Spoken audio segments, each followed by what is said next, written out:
Ah, que ça fait du bien d'entendre ça. Amen. Amen, amen. Amen. Alors, bienvenue à tous ceux qui nous ont rejoints sur Zoom. Vous êtes bénis en tout cas. Merci pour votre fidélité. Hein, on ne le dira jamais assez. Avant de commencer, je vais faire une petite annonce. Le 16 décembre, nous allons faire sur le Zoom l'allumage de la troisième bougie de Hanouka. Et Michel, s'il veut bien, va donner un enseignement prophétique sur la fête de Hanouka. Donc, à vos agendas, notez-le Super. déjà dès maintenant. Hein. Comme ça, on va faire ensemble cet allumage de bougie, hein, avec les bénédictions, etc. Et puis, bon, ben, la bénédiction, ça dure pas longtemps, hein, ça dure 10 minutes, un quart d'heure. Et puis, Michel va donner un enseignement prophétique. Parce que bien sûr, Hanouka n'est pas une fête de l'Éternel, c'est une fête rabbinique, mais qui a son importance et dont on peut dégager aussi le message prophétique qu'il génère à travers les temps, quoi. Ça va? Écoute, Bernard, j'enseignerai juste les jours avant, mais toi, le Oui. mardi 16, tu peux et faire l'allumage des bougies et nous donner la perspective vraiment juive. Ah, d'accord, ok. J'aurais aimé que ça vienne d'un juif. Mais le jeudi d'avant et le samedi d'avant, on en parlera. Ah, d'accord, ok. Ben Mais oui. le Ok. mardi 16, enfin, ça commence le dimanche 14, première bougie, et puis lundi 15, deuxième bougie, et puis mardi 16, troisième bougie. Donc tu fais la troisième bougie et voilà, Ok. Pas de voilà. problème. Voilà. OK. Alors, qu'est-ce qu'on fait? On remet un petit chant ou bien on commence notre étude ensemble? Allez, j'ai envie de vous partager ce chant. Je pense que ça fait un moment que je l'ai entendu. Et puis, on commencera notre étude.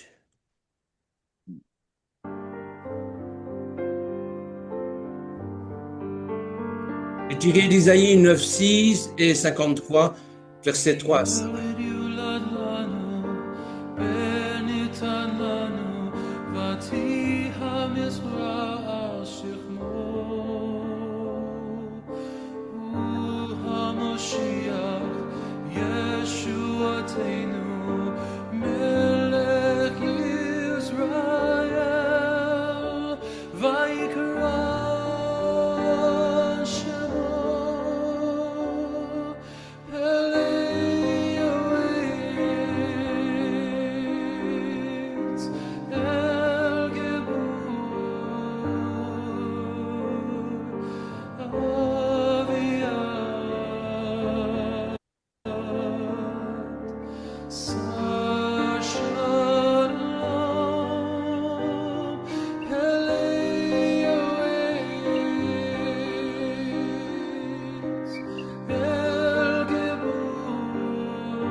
Voilà, frères et sœurs, j'espère que vous me pardonnerez le support visuel. Vous avez fermé les yeux, rien qu'en fermant les yeux, en écoutant la musique, ça suffit. Bien évidemment, vous savez de quoi je vais parler ici. Alors nous allons prier, Guillaume remettre... Chamas, il voulait vendre quelques tacos, résultat, plus de 100 restaurants ouverts. Frédéric Mazet. Voilà.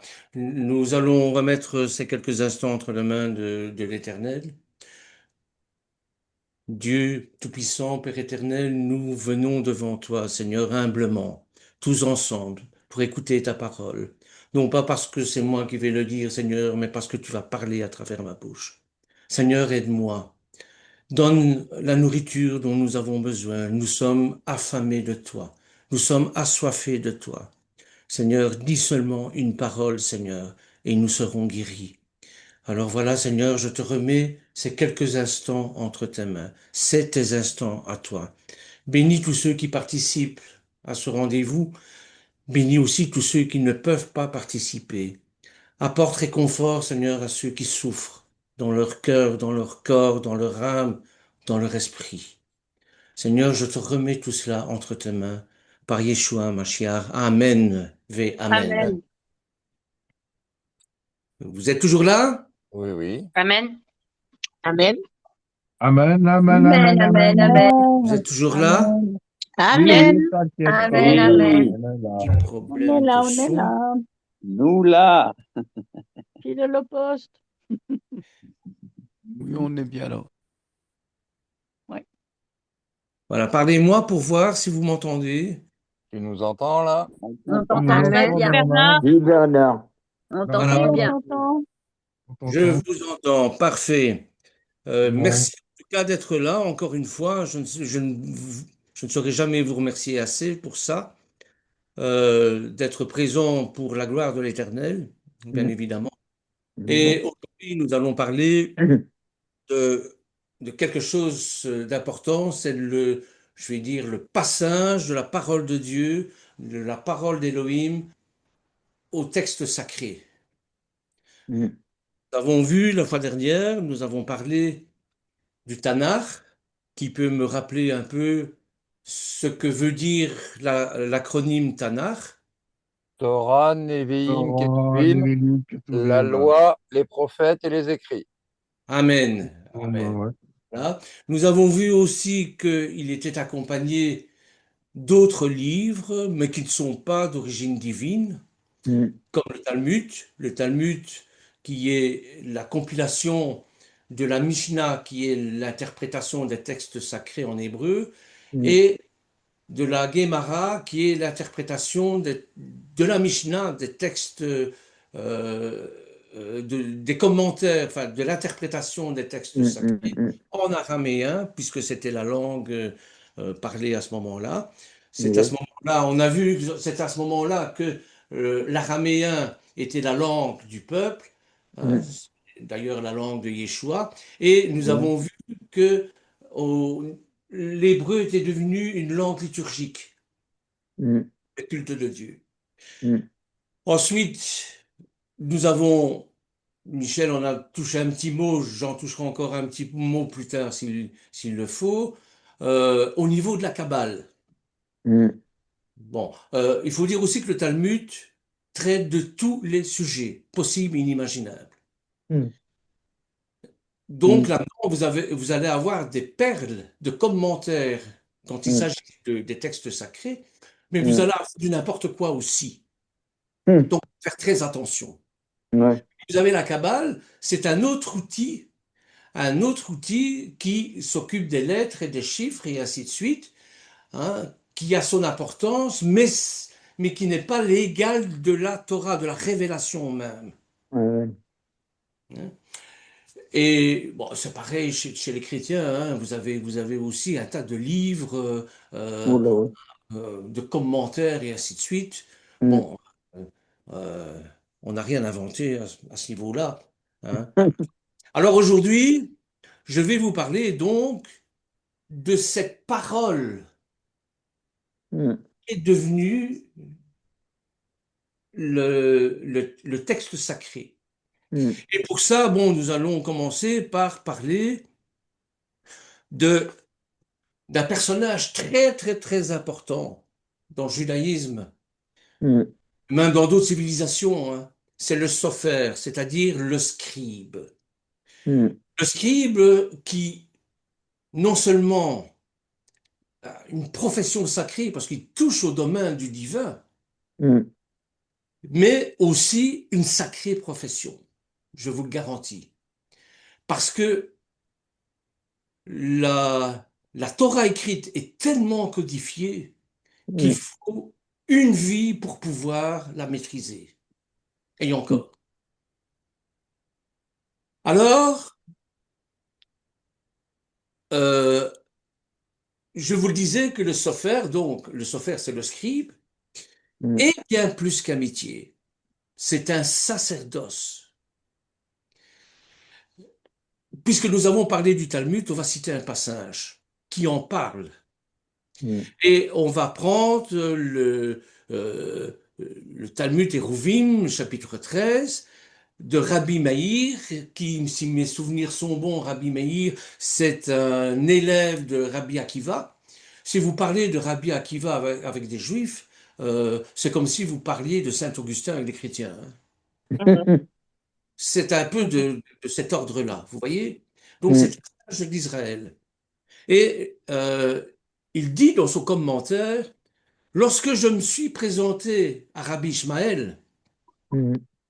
certainement qu'Ishmael allait devenir son maître, il m'a Mm. dit, mon fils, quel est ton métier?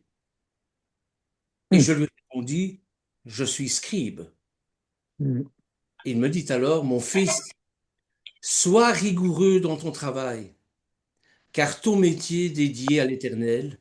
Et si tu venais à sauter une lettre, ou en a rajouté une, Mm. tu détruirais le monde entier. Mm.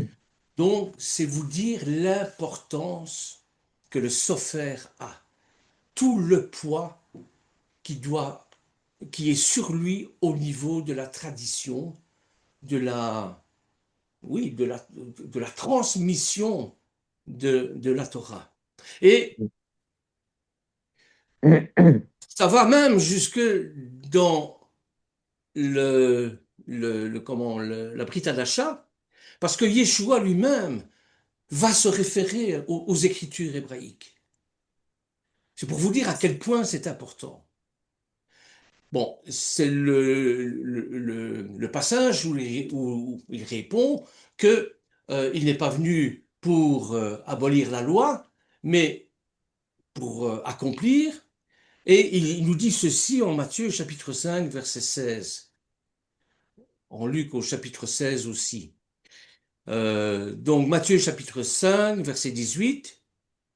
Car je vous le dis en vérité, tant que le ciel et la terre ne passeront point, il ne disparaîtra pas de la loi un seul iota ou un seul trait de la lettre, jusqu'à ce que tout soit arrivé. Celui donc qui supprimera l'un de ces plus petits commandements et qui enseignera aux hommes de faire de même sera appelé le plus petit dans le royaume des cieux. Mais celui qui les observera et qui enseignera à les observer, celui-là sera appelé grand dans le royaume des cieux. Car je vous le dis, si votre justice ne surpasse pas celle des scribes et des pharisiens, vous n'entrerez point dans le royaume des cieux. Donc on sait déjà que le Amen. sophère qui porte ce poids de la transmission des lettres hébraïques doit être juste, comme le pharisien. Et le Seigneur nous demande de surpasser leur justice.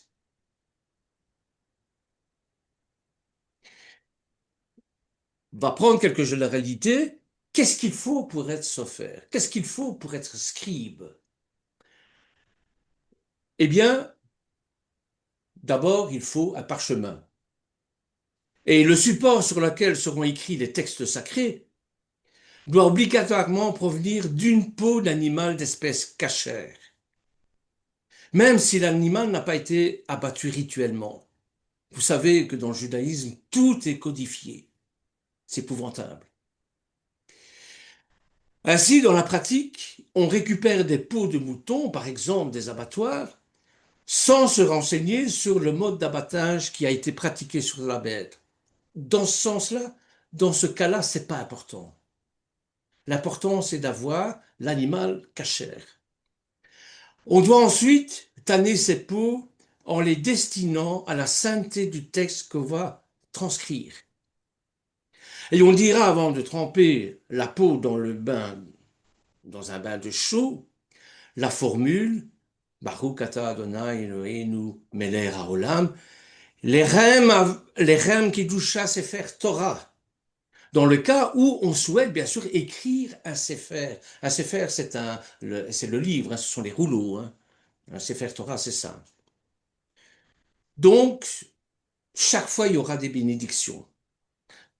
Vous savez, dans les scriptorats, dans les monastères, au Moyen-Âge, on faisait la même chose. Dans un monastère, il y avait toujours des cheptels. Et le moine prenait une génisse, la mettait au mâle, comme on dit, et une fois qu'elle était enceinte, laissait développer le fœtus jusqu'à un certain stade, et puis il faisait avorter la génisse pour avoir un velin, quelque chose de très fin pour pouvoir écrire la Bible sur les peaux. Vous voyez? Donc ça, je ferme la parenthèse parce que c'est pas très réjouissant, ça. La couleur de l'encre, même jusqu'à la couleur de l'encre, on n'écrit pas n'importe quoi. On n'écrit pas la parole de Dieu n'importe comment, avec n'importe quelle encre. C'est pas le potage du coin qui va prendre n'importe quel support pour écrire la Bible, pour écrire le Tanakh. Certainement pas. Hein. C'est un spécialiste. Et ça va jusque même l'encre qu'il va utiliser. Pourquoi? Parce que l'encre doit être obligatoirement noire. Et on obtient traditionnellement, en récoltant des fumées de bois et d'huile, que l'on va épaissir avec une poudre provenant de noix de Galles, que l'on fait bouillir dans l'eau avec d'autres ingrédients, évidemment, parce que moi, je ne vous fais que le résumé, mais c'est complexe, hein, c'est très complexe. Eh bien, cette couleur noire doit être consistante avec un relief pour garantir la pérennité de l'écriture. Il ne s'agit pas d'écrire la Torah sur des peaux de mouton et que 6 mois après, ça s'efface. L'Éternel, Adonai, est éternel. Et dans son écriture, ça doit se refléter. Vous avez l'espace entre les mots et les lettres. Ça va jusque-là. Chaque lettre doit être entourée par un parchemin blanc. Le parchemin ne peut donc comporter aucun trou. Et les lettres ne doivent pas être collées les unes aux autres. Entre deux mots, il faut respecter l'espace de la taille d'un yut, la plus petite lettre de l'alphabet hébraïque. Et en cas de doute sur l'espace séparant deux mots, eh bien, on va se référer à la lecture d'un enfant. On va le faire lire pour voir s'il sait lire. Hein, vous avez l'image là qui vous montre. Donc, c'est pas n'importe quoi. Alors, il y a... Ça va jusque-là? Ça va? Vous avez des Ça va. questions? Oui, oui. Oui, oui, Ça ça va. va, ça va. Oui, oui, ça va. Voilà, vous avez le tag ou les taggim, hein, qui sont des petits ornements. J'ai pas pu malheureusement connaître le- le- la profondeur de ces signes, parce qu'il y a une profondeur, ça c'est certain. On ne fait pas des signes pour le plaisir de faire des signes, pour embellir le mot, non. Euh, dans les Bibles, dans les monastères, il y avait les enluminures, mais les Juifs, sur certaines lettres, mettent des petits symboles au-dessus de la lettre. Ça a une signification profonde, mais j'ai pas pu. Il faudrait poser la question à un rabbin à ce niveau-là. On appelle ça l'alphabet décoratif ou la chourie. Hein. Ça vient bien sûr d'anacronymes. Vous savez, comme les Juifs sont friands en anacronymes. Et ça signifie Sefer Torah, donc les livres de Torah, des Téphilim, des Mezuzot. Hein. Et cet alphabet se rencontre uniquement dans les anciens manuscrits et dans les rouleaux. Vous avez déjà vu un Sefer Torah, des rouleaux, hein, qu'on déroule avec un yat, on lit de droite à gauche. Hein. Donc, mais il n'y a pas que la Torah, hein, il y a aussi les mezuzot. Les mezuzot, c'est le petit instrument qu'on place devant la porte, hein, euh, comme il nous est indiqué dans le schéma Israël, dans lequel il y a un petit parchemin écrit à la main.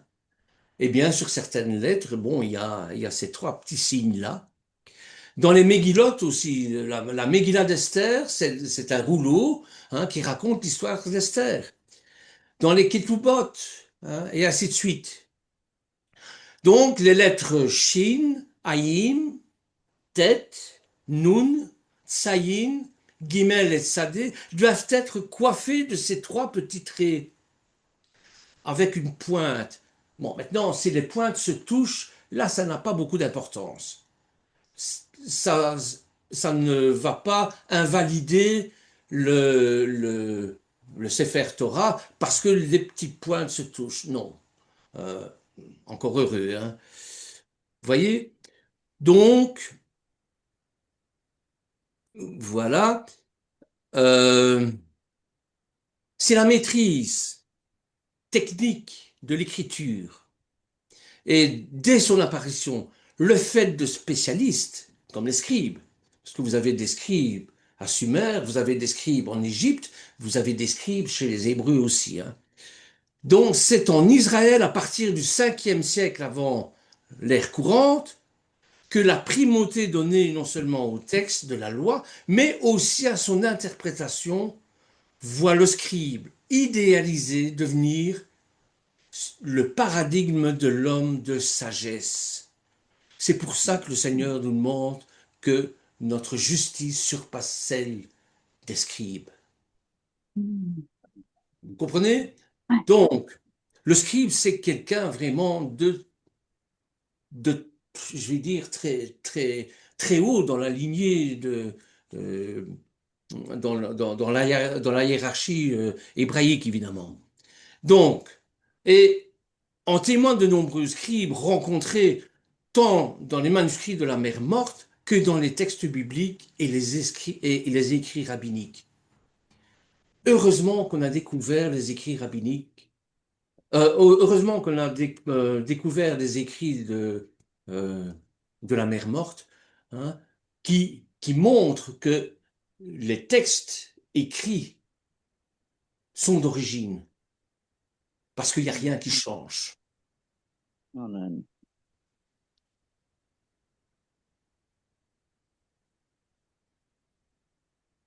Voilà. Alors, bien sûr, il y a une certaine beauté dans l'écriture. Le support de la parole de Dieu, les lettres doivent être belles. Et pour ça, bon, ben, ça donne naissance à la calligraphie hébraïque qui est très belle. Moi, j'aime beaucoup ça, hein. Vous voyez ça dans mon dos, par exemple, les lettres hébraïques. Bon, euh, donc, la calligraphie hébraïque est bien plus qu'une simple écriture. Elle est le reflet d'une histoire déjà, d'une culture, d'une spiritualité qui se sont perpétuées à travers les âges. Et si vous me le permettez, je vais vous passer, vous l'avez certainement vu, euh, le dimanche matin sur Antenne 2, vous avez ce qu'on appelle Bereshit, au commencement, hein. Et il y a Franck Laloux, hein, qui est un juif, et qui est un calligraphe. Et regardez ce qu'il nous dit. Ça ne dure pas longtemps, hein.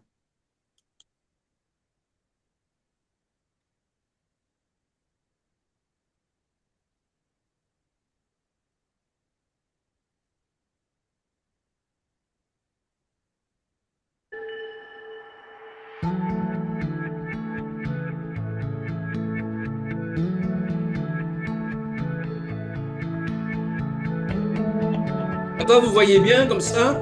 Oui, ça va. Ouais, parfait.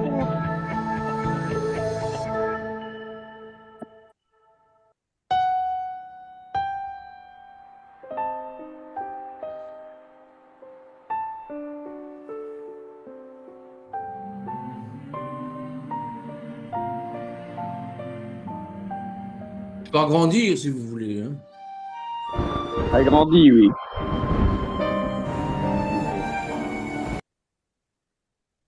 Non, il ne fallait pas cliquer sur YouTube, il fallait cliquer sur Hmm. le carré. Première fois que j'ai goûté Évidemment. Oh, cette tige de berce, je me suis dit, mais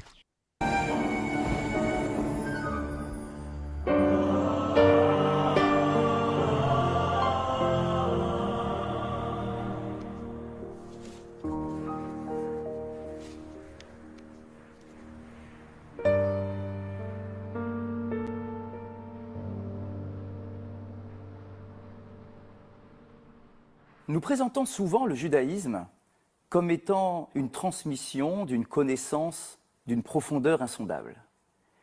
Il y a eu un moment où un enjeu s'est posé face au peuple d'Israël.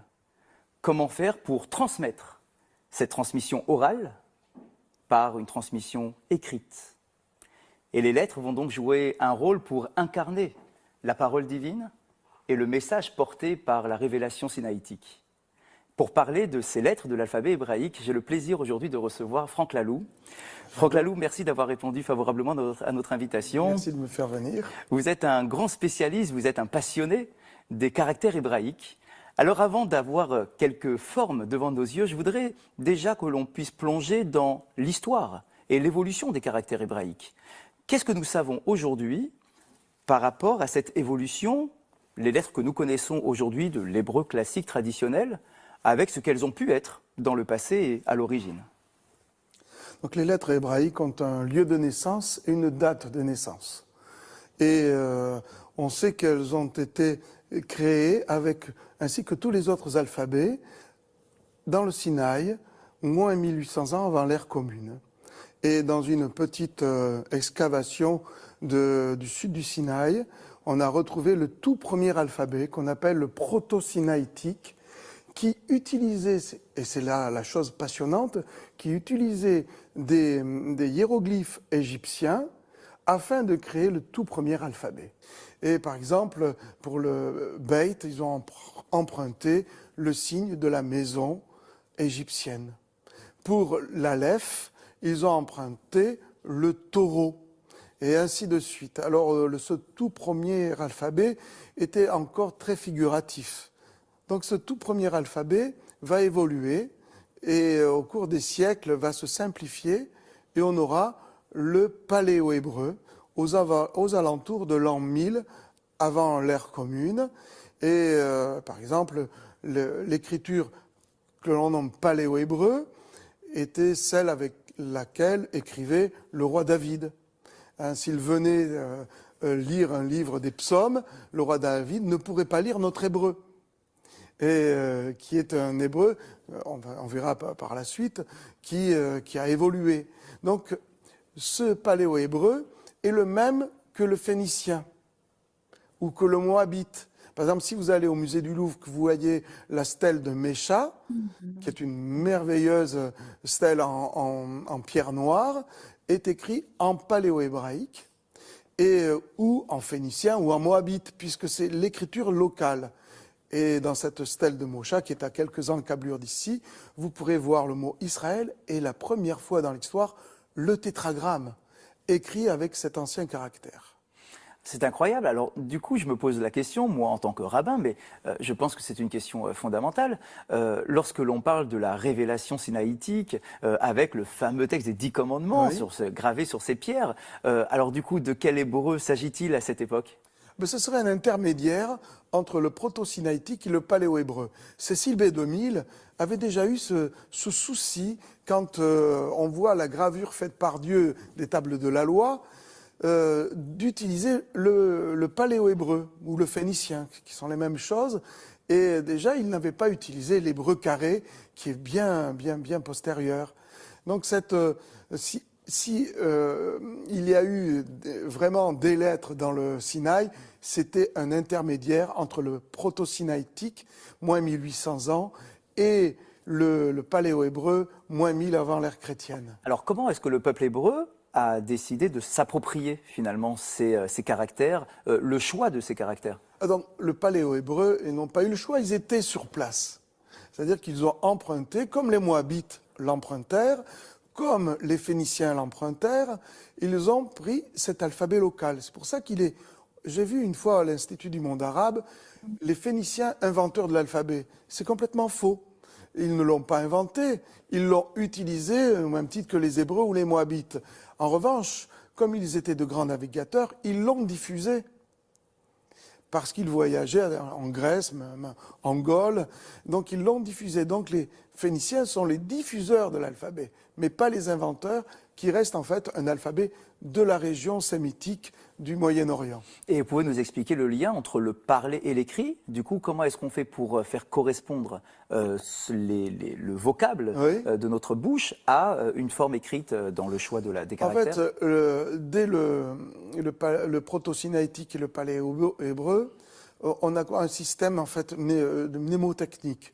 Comme on dirait en France, c'est comme camion, M comme maman. Donc on prend quoi? On prend la divinité extrêmement importante à l'époque, qui était l'Aleph, qui est l'Alpou en sumérien, ou le dieu Apis des Égyptiens, mais le Minotaure aussi avec son taureau. Donc on prend un système de mots très communs que le moindre petit enfant peut retenir, et ainsi on apprend l'alphabet très facilement.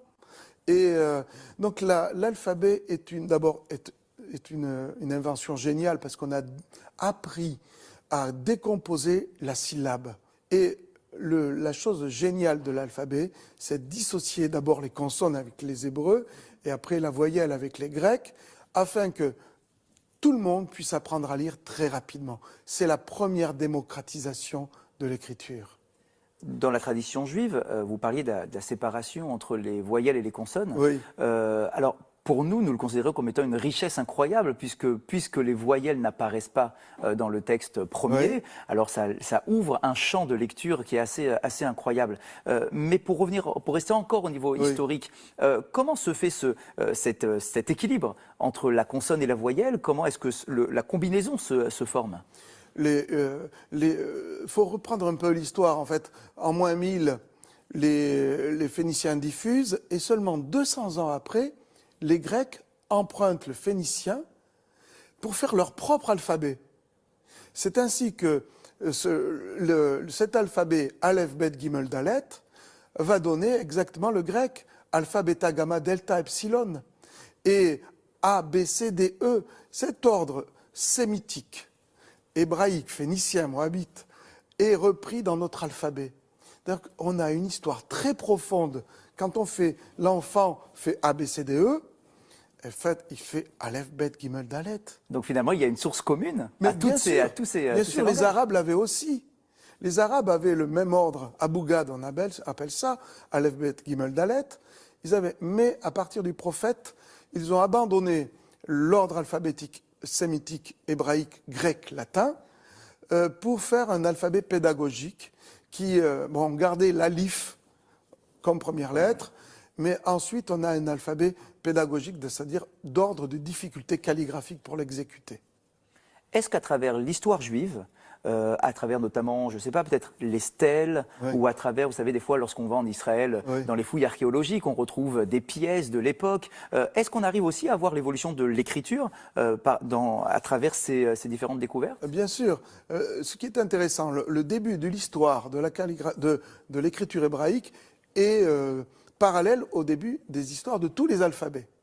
Donc, mais Israël est sur les lieux importants de cet alphabet. Donc on a la stèle de David, qui est vraiment un document israélite dans le sens géographique du terme.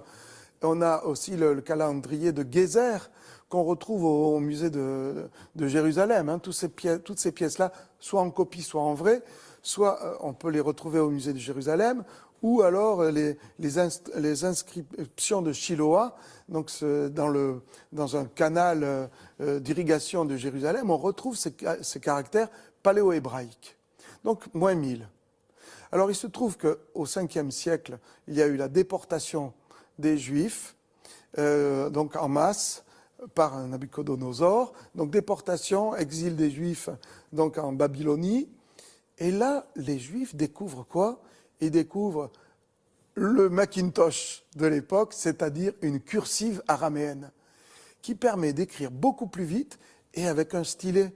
Donc là va naître la vraie calligraphie, disons, faite avec un stylet. Donc ils sont vraiment étonnés de l'efficacité, la rapidité, les supports papyrus, peau, alors qu'avant c'était surtout lapidaire ou sur des ostracas de céramique. Et là, Ezra va abandonner la vieille écriture pour prendre l'écriture des Araméens. Vous parlez de Ezra, alors juste pour rappeler le personnage de Ezra, Ezra Sopher, d'ailleurs, qu'on appelle le scribe. Bien sûr. Alors, quel a été son rôle dans la transmission de la Torah, le texte biblique? Est-ce qu'il était déjà codifié à cette époque-là, ou est-ce qu'il va encore évoluer avec Ezra? Là, on est dans un éternel débat. Comment on est passé de l'oralité ou de l'écrit, mais lapidaire sur des ostracas. Les psaumes de David, qui sont datés de moins 1000, comment était-il arrivé. Donc il devait y avoir des scribes à la manière aussi des Samaritains qui ont leur propre écriture, vous savez, qui est très proche du paléo-hébreu. Donc lui, Ezra, en découvrant les nouveaux supports beaucoup plus rapides, va permettre d'établir le canon biblique. Et donc, une fois le canon biblique établi, un système d'écriture qui va permettre de démocratiser l'écriture de la Torah, parce qu'avant, à l'époque, ça devait être extrêmement cher d'écrire des Torahs ou des passages de la Bible sur des supports très ingrats comme la pierre ou les ostracas. Et donc, à partir de cette période-là, on peut parler de la création du canon biblique et de l'écriture de l'hébreu, parce que qu'est-ce qui se passe? Les Hébreux empruntent cet araméen, et puis ils ont le droit au retour. Le premier droit au retour. Ils ont le droit au retour, ils reviennent dans leur pays, enfin une grande partie d'entre eux, et utilisent le araméen, et puis peu à peu, l'hébreu carré se différencie légèrement de l'alphabet araméen pour donner quoi? L'hébreu que l'on trouve dans les manuscrits de la Mer Morte, l'hébreu carré, qui n'a pas beaucoup changé en fait. Maintenant, un enfant de 7 ans, parce que c'est avec ça qu'on teste la sophrut, vous le savez, dans l'art d'écrire en hébreu, un enfant de 7 ans peut aller au musée du livre à Jérusalem et pouvoir lire les passages de la Bible dans les manuscrits de la Mer Morte.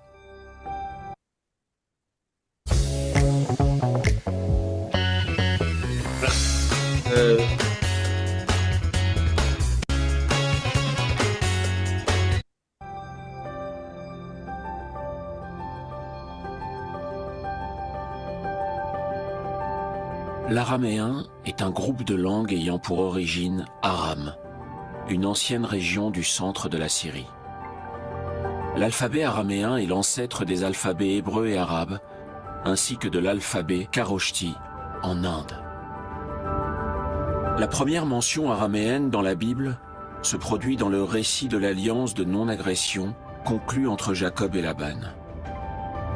Au cours de la période des rois, l'araméen est connu dans les classes élevées, mais demeure étranger pour le peuple. L'araméen relègue l'hébreu à la liturgie pendant la période du Second Temple. À cette époque, l'hébreu est parlé dans les académies et par les élites, l'araméen dans la rue et par le peuple. L'araméen devient la langue officielle et s'impose dans le quotidien et dans le foyer. Il acquiert une dimension particulière dans la pratique et la pensée juive. Il s'impose dans divers documents officiels comme les mariages ou les billets de divorce. Tous les sermons fondés sur les Écritures se disent en judéo-araméen, qui demeure pendant plus de 1000 ans la langue usuelle des Juifs en Orient, jusqu'à la conquête arabe. C'est en judéo-araméen que Joseph rédige la guerre des Juifs, avant de la traduire en grec.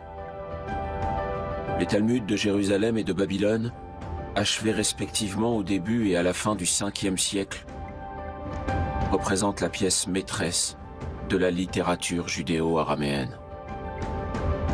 Le judéo-araméen connaît alors un important regain d'intérêt lorsque le Zohar fait son entrée dans la vie spirituelle juive, aux alentours du XIIIe siècle.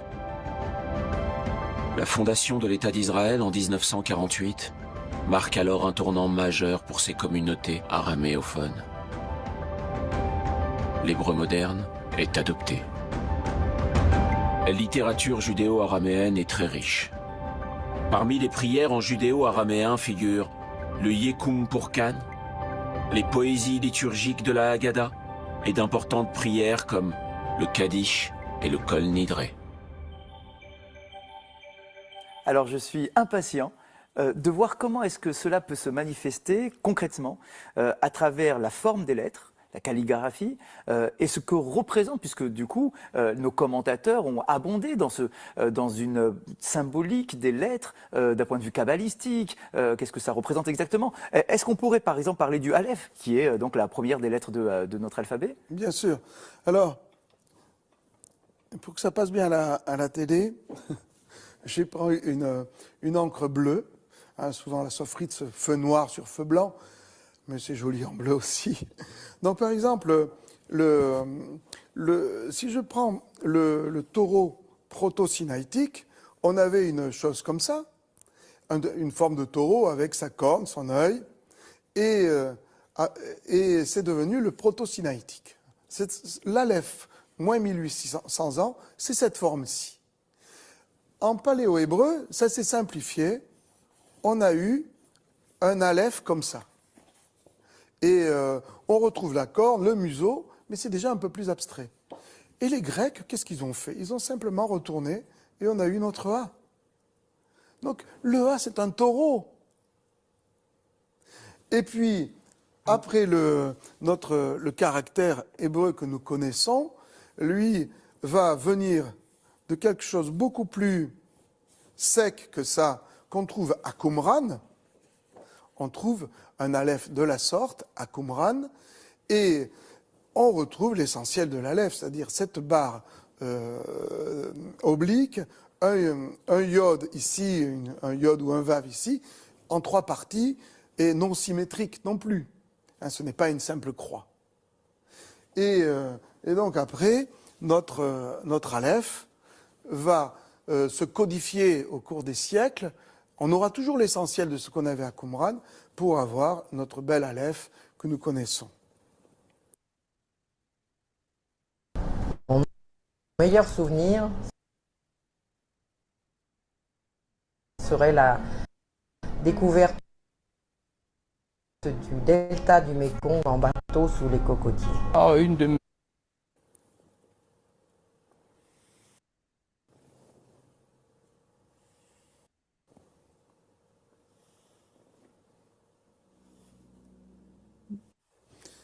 Là, on a notre aleph.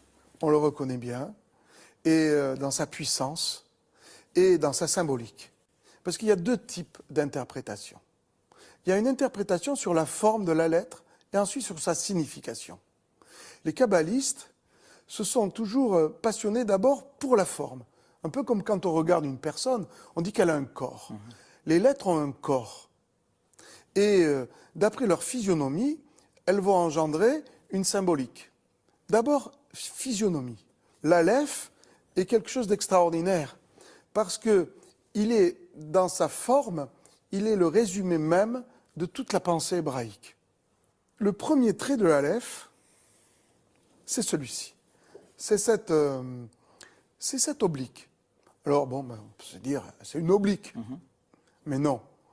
Parce que, qu'est-ce que nous apprend le premier trait de tout l'alphabet qui est composé de dizaines de traits? 5 traits déjà uniquement pour l'aleph. Curieusement, pour un trait qui est censé nous parler de l'unité, il a déjà 5 traits.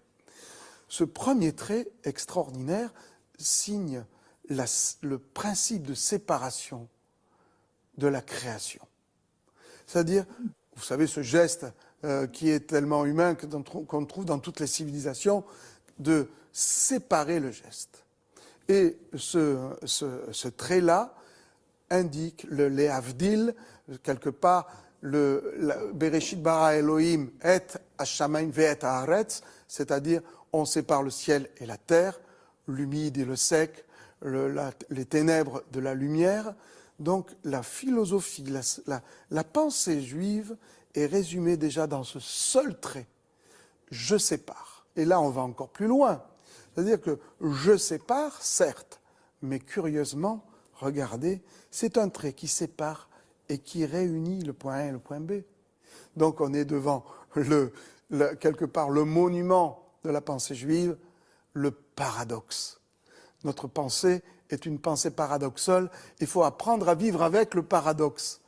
Et ensuite, il va y avoir une séparation de ce qui est en haut et ce qui est en bas.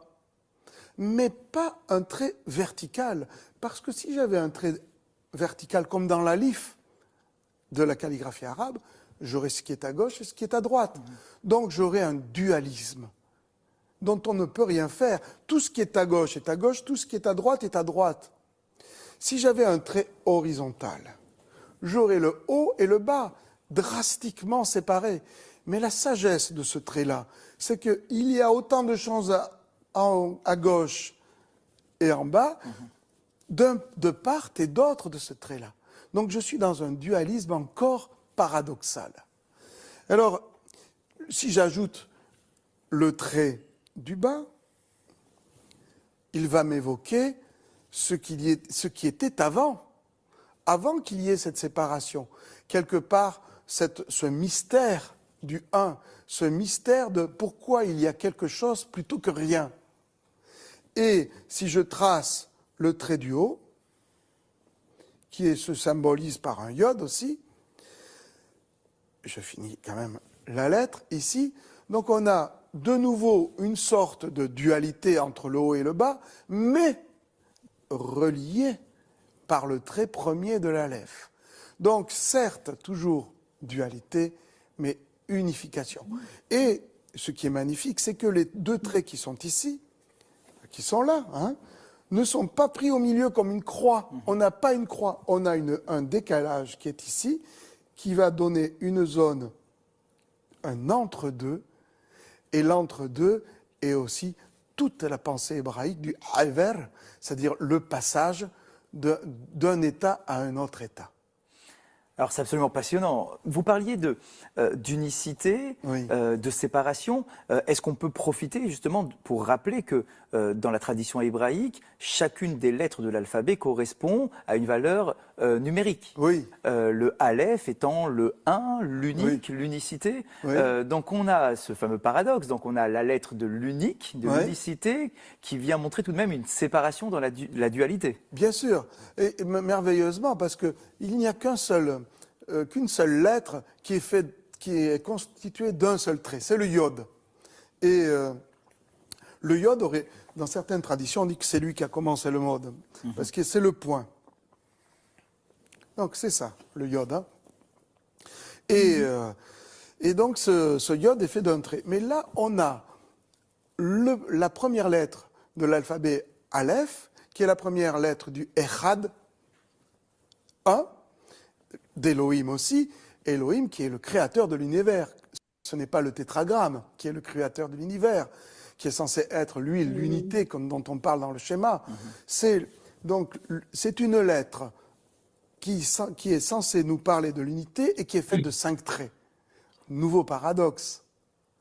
Alors ce 1, puisque vous parlez de numérique, succède la lettre Beit, que je peux vous tracer. Bien sûr, continuons là. Avançons. Est-ce qu'on peut, avant de voir le Beit, justement, faire remarquer que le Aleph, qui est la première lettre, celle de l'unicité, n'est pas la première lettre de la Torah? Non. Et c'est là encore un paradoxe. Parce que si on était obsédé par le 1, chose que, en réalité, n'est pas la pensée hébraïque. La pensée hébraïque est une pensée d'altérité. Et on fixe le 1, mais après, il y a des religions obsédées par le 1. Et ça donne des effets délétères.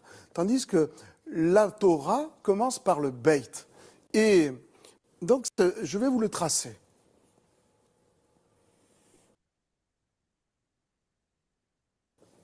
Voilà le Beit. Alors, le Beit, c'est une leçon d'écologie. Vous allez comprendre tout de suite pourquoi. L'écologie, qu'est-ce que c'est? Ikos en grec, ça veut dire la maison. Et donc, nous, on a compris ça tout de suite, parce que le Beit, c'est la maison des êtres humains. C'est le logos, la parole de la maison. Donc on est en pleine beitologie en réalité. Alors pourquoi c'est la beitologie? Parce que regardez bien, si je prends ce beit là, c'est un enseignement. Je regarde d'abord sa forme. Regardez, c'est barré en haut. C'est-à-dire que je ne dois pas trop m'occuper de métaphysique. Je ne dois pas compter les plumes des anges. Et ce monde-là est quelque part barré. Même s'il nous fascine, il est barré. Et si je regarde encore ici, c'est barré en bas. C'est le Sheol. Dans la tradition, la ligne du bas de l'écriture, c'est le Sheol. Le Sheol, c'est l'Hadès des Grecs. C'est le royaume où vont les morts. Eh bien, c'est barré là aussi. C'est-à-dire que dans la tradition juive, on n'aime pas invoquer les morts. On n'aime pas remuer le Sheol. Donc, on est protégé du monde des morts. alors que toutes les autres civilisations invoquent les morts. Hein, regardez l'Égypte, toute l'importance qu'elle accorde à la mort. Et là, ça nous est protégé. Ensuite, il y a encore cette barre qui est ici, qui nous protège de quoi? Eh bien, elle nous protège de qui? De ce qui précédait, de l'Aleph. C'est-à-dire, elle nous protège de cette obsession que nous avons de toujours vouloir rentrer en fusion avec l'un. Et alors, pourquoi c'est la bétologie? Pourquoi? Parce que la Torah commence par Bereshit, et le Beit, c'est Bereshit, soi-disant au commencement, ça veut dire en tête, hein, dedans la tête. Donc, elle nous protège, cette lettre, du 1, parce que les sages savent que nous sommes obsédés par le retour dans la matrice quelque part. Elle nous protège de ça, de l'Aleph, par ces 3 barres.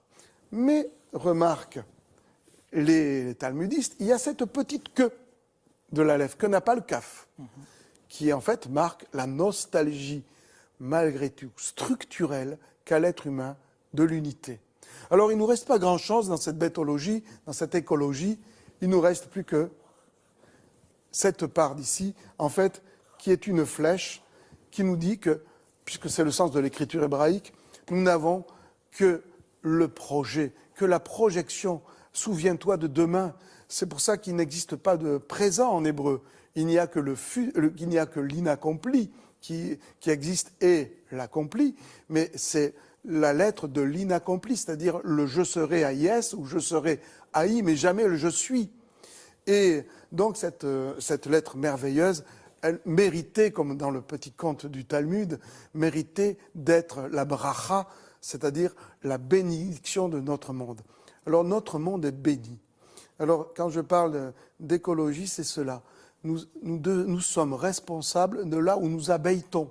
Nous habitons, hein, c'est une rare conjonction étymologique entre la langue sémitique hébraïque et l'indo-européen du grec et du français et du latin. Habiter, c'est être dans le beit. Est-ce qu'on peut aussi faire remarquer que les mots fils et fille en hébreu, ben et bat, commencent également par un bet. C'est-à-dire que, voilà, il y a la progéniture, il y avait les parents, et puis il y a la progéniture qui sont, par essence, une invitation à se prolonger. Bien sûr, et bat, il y a bâtir, il y a beit, encore plus dans le féminin.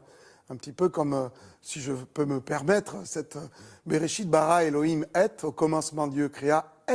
Il y a cette petite particule Aleph Tav, qui est au commencement, Dieu créa l'Aleph Tav, c'est-à-dire l'alphabet. Alors passons au guimel, puisque on avance. Là, le beit venait accueillir. Donc c'était dans le pharmacone, c'est-à-dire c'était du bon.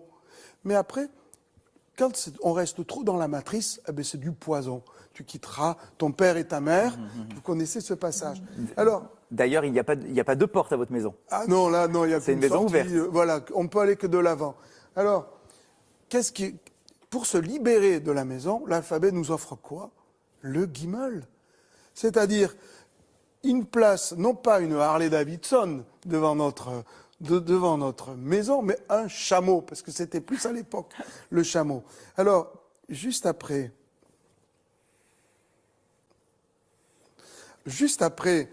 la maison, le chameau. C'est-à-dire que le chameau, qu'est-ce que c'est? C'est l'animal qui va nous libérer de l'emprise de la maison, du clan. Quelque part, on doit honorer nos parents, mais on doit les quitter. Donc il y a ce double mouvement. Et on les... Est-ce que je peux continuer ou bien... Oui, c'est très intéressant. Je peux C'est continuer. intéressant, oui. Vas-y, oui, tu peux. C'est riche, riche, riche.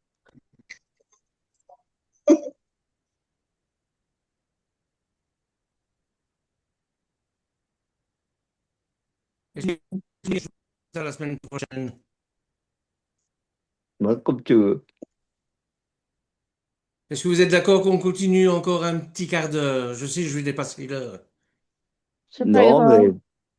mais personnellement, je l'ai déjà vu, mais c'est intéressant de réentendre. Ouais, puis ça fait mémoriser l'alphabet en plus. Ok. on les quitte comment? Comme le fit Abraham, parce que dès que Dieu, le Shaddai, lui dit « Va vers toi-même, quitte ton pays, quitte le pays de ton père et tes enfantements », les enfantements, c'était le beit. Qu'est-ce qu'il fait? Il prend un chameau.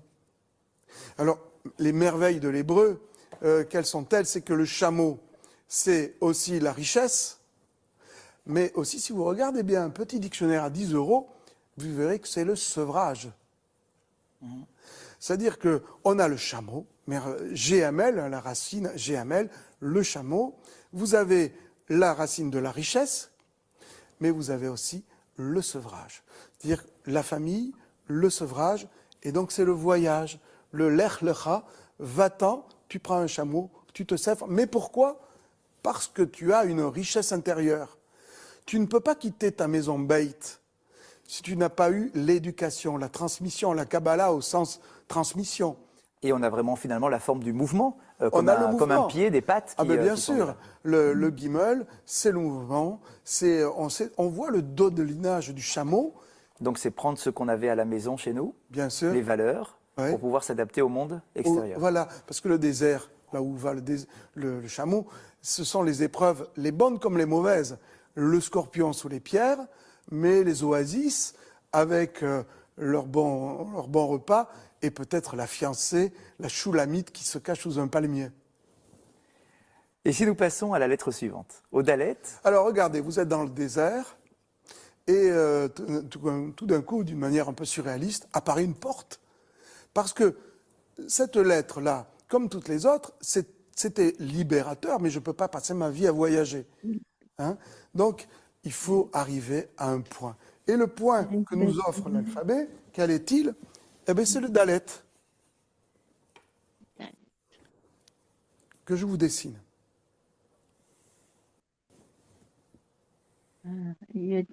Dalet. Alors, dalet, c'est cette lettre-là, c'est la porte. En hébreu moderne, on dit délet. Donc, le chameau arrive devant une porte. Alors, la porte, c'est cette quatrième lettre de l'alphabet, extrêmement importante. C'est une lettre sacrée. Il n'y a pas un seul lieu sacré qui ne soit une méditation sur les portes. Si vous prenez les temples égyptiens, ce sont des successions de portes pour arriver où? Au Naos. Naos, c'est quoi? C'est le Saint des Saints. C'est la petite alcôve du temple, comme à Jérusalem, qui est une succession de portes avec les parties des femmes, tout ça. Qu'est-ce que nous apprend le dalet? C'est que nous avons besoin de subir et de suivre un chemin initiatique. Et tous nos chemins initiatiques passent par des portes. D'abord, la porte de la naissance. C'est-à-dire que nous passons par la porte de notre mère pour arriver au monde. Ensuite, pour la circoncision ou le baptême de chrétien, la porte de la maison, de la synagogue, on passe cela. Après, la porte du dé des mariés. Qu'est-ce que représente le dé? Le dalet, là, c'est là où les mariés doivent passer l'initiation pour devenir eux-mêmes des parents. Et ensuite, nous passons les portes du Sheol, les portes du paradis, c'est-à-dire on est toujours confronté à un passage de porte. Donc on passe un seuil, et là donc la lettre dalet est vraiment une lettre merveilleuse pour cela. Lorsqu'on parle de porte, dans la Torah, forcément on nous renvoie à la mezouza. Bien sûr. Puisque une porte ne peut pas exister en tant que porte si elle n'est pas accompagnée par ce fameux petit parchemin. Voilà. Est-ce que ce parchemin vient justement créer le lien entre l'extérieur et l'intérieur, la façon de passer cette porte, de s'inscrire dans le passage? Oui, bien sûr. C'est une réflexion profonde. On passe du dedans vers le dehors.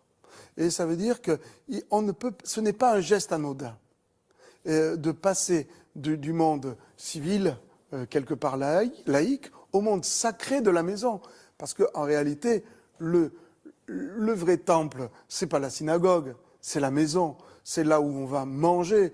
La table, c'est le lieu du sacrifice, c'est-à-dire du saker. C'est un lieu sacré dans le judaïsme. Donc on doit vraiment marquer par le geste de la mezouza, qui est là avec le shin à 3 iodes ou 4 iodes, qui est là pour marquer d'une manière corporelle encore, avec bien sûr ce symbole très fort qu'est la mezouza. Et la lettre suivante ressemble beaucoup au dalet. Mais regardez, il s'agit du hé. quelque part, je pourrais m'amuser à rajouter simplement ce petit trait. Là, c'est plutôt un dalet ashkénaze, hein, et donc ce petit trait-là pour former un hé. Alors, vous avez ouvert la porte, et qu'est-ce que vous avez fait? Un courant d'air. Qu'est-ce que c'est que le hé? C'est le souffle. Alors, le signe égyptien du hé, c'était celui-ci. L'homme en prière, qui va donner le E. Vous voyez, si je fais comme ça, j'ai les barres du E, qui va donner le epsilon. Donc, c'est la prière. Donc, j'ouvre une porte, et j'ai le rouah, quelque part, le souffle de la lettre qui est là. Alors, les kabbalistes, eux, ont vu vraiment ici le passage de l'air qui est ici, la glotte qui permet le mouvement. Alors, qu'est-ce que ça nous apprend, le hé? Ça nous apprend une leçon de non-dualité. C'est-à-dire, je ne peux pas me contenter d'inspirer. Si j'inspire, si je veux qu'inspirer, je meurs. Je ne peux pas me contenter d'expirer. J'expire. Et donc, qu'est-ce que nous apprend la lettre? Plusieurs fois par minute, parce que nous respirons plusieurs dizaines de fois par minute, j'apprends que je ne peux pas me passer de ce qui rentre en moi et de ce qui en sort, de l'air qui entre et de l'air qui en sort. Alors, ce hé est très particulier puisque notre premier patriarche, Abraham, a eu en don, en cadeau, son changement de nom, et un hé va être intercalé dans son prénom Avraham.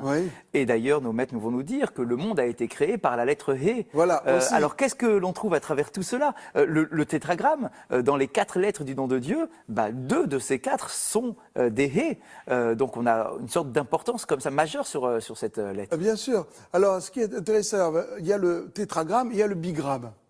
Le bigramme est Ya, Yod, et. Donc, le bigramme, je peux l'écrire. Hein. Le tétragramme, on évite. Alors, le bigramme, Ya, c'est celui-ci. Alors, c'est extrêmement important, parce qu'en fait, ici, vous avez le masculin, le féminin. Pourquoi Sarai était stérile? Parce qu'elle avait un Yod qui est le masculin. Et pourquoi ça ne marchait pas? C'est que Abraham n'avait pas de féminin. Alors, qu'est-ce qu'a fait le bon Dieu? Il a pris le Yod qui est ici, qui a valeur 10. Il a circoncis le Yod de Sarah, quelque part. C'était un dolore. Hein. Il a pris ce Yod, il a partagé en 2. Et ça faisait 2 et, puisque et, c'est la valeur 5. Il avait donc 2 et à partir. Il a pris le et, il l'a mis à Sarai, qui est devenue Sarah. Il a écarté un petit peu le mot Avram, et ça a donné Avraham. Il a mis ça, et elle a pu concevoir. Et là, on est devant le mystère de l'hébreu et de la pensée hébraïque. C'est-à-dire que nous sommes tissés de mots. Nous sommes un textile. Notre peau est un textile de mots. C'est ça qui est extraordinaire.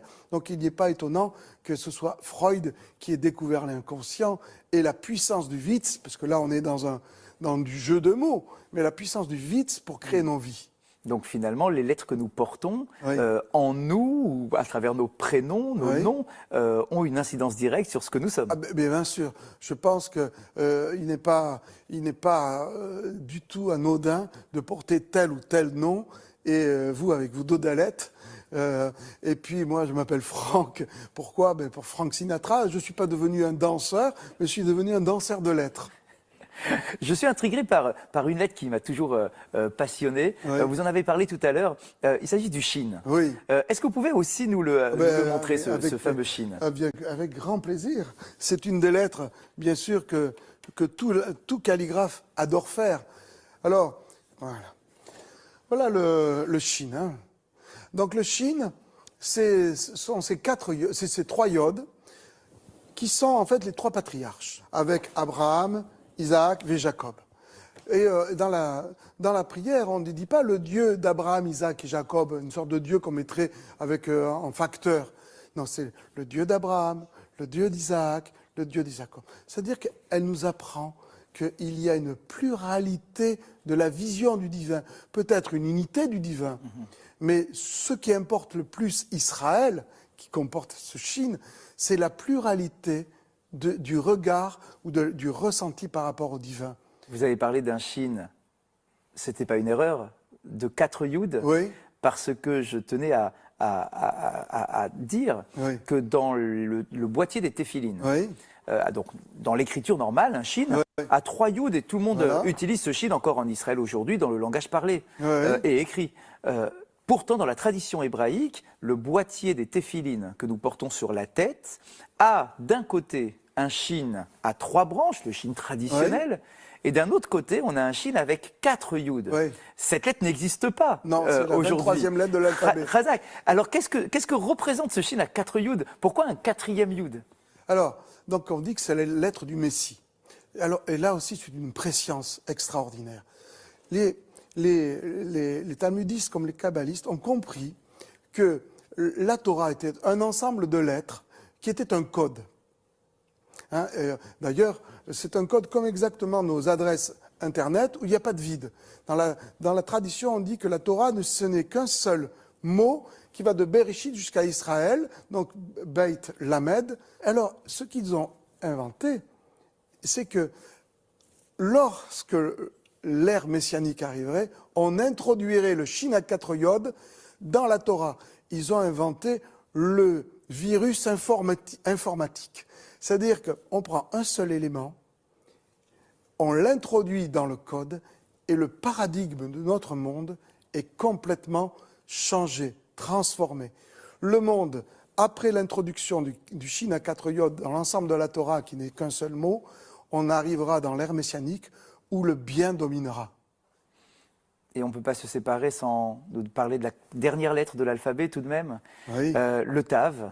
Un enseignement rabbinique crée le lien entre la première, la lettre intermédiaire et la dernière lettre. Le Aleph au début, le Mem qui est la lettre intermédiaire et le Tav, ces 3 lettres qui forment le mot Emet, la vérité. La vérité par excellence que nous ne connaissons pas dans ce monde-ci.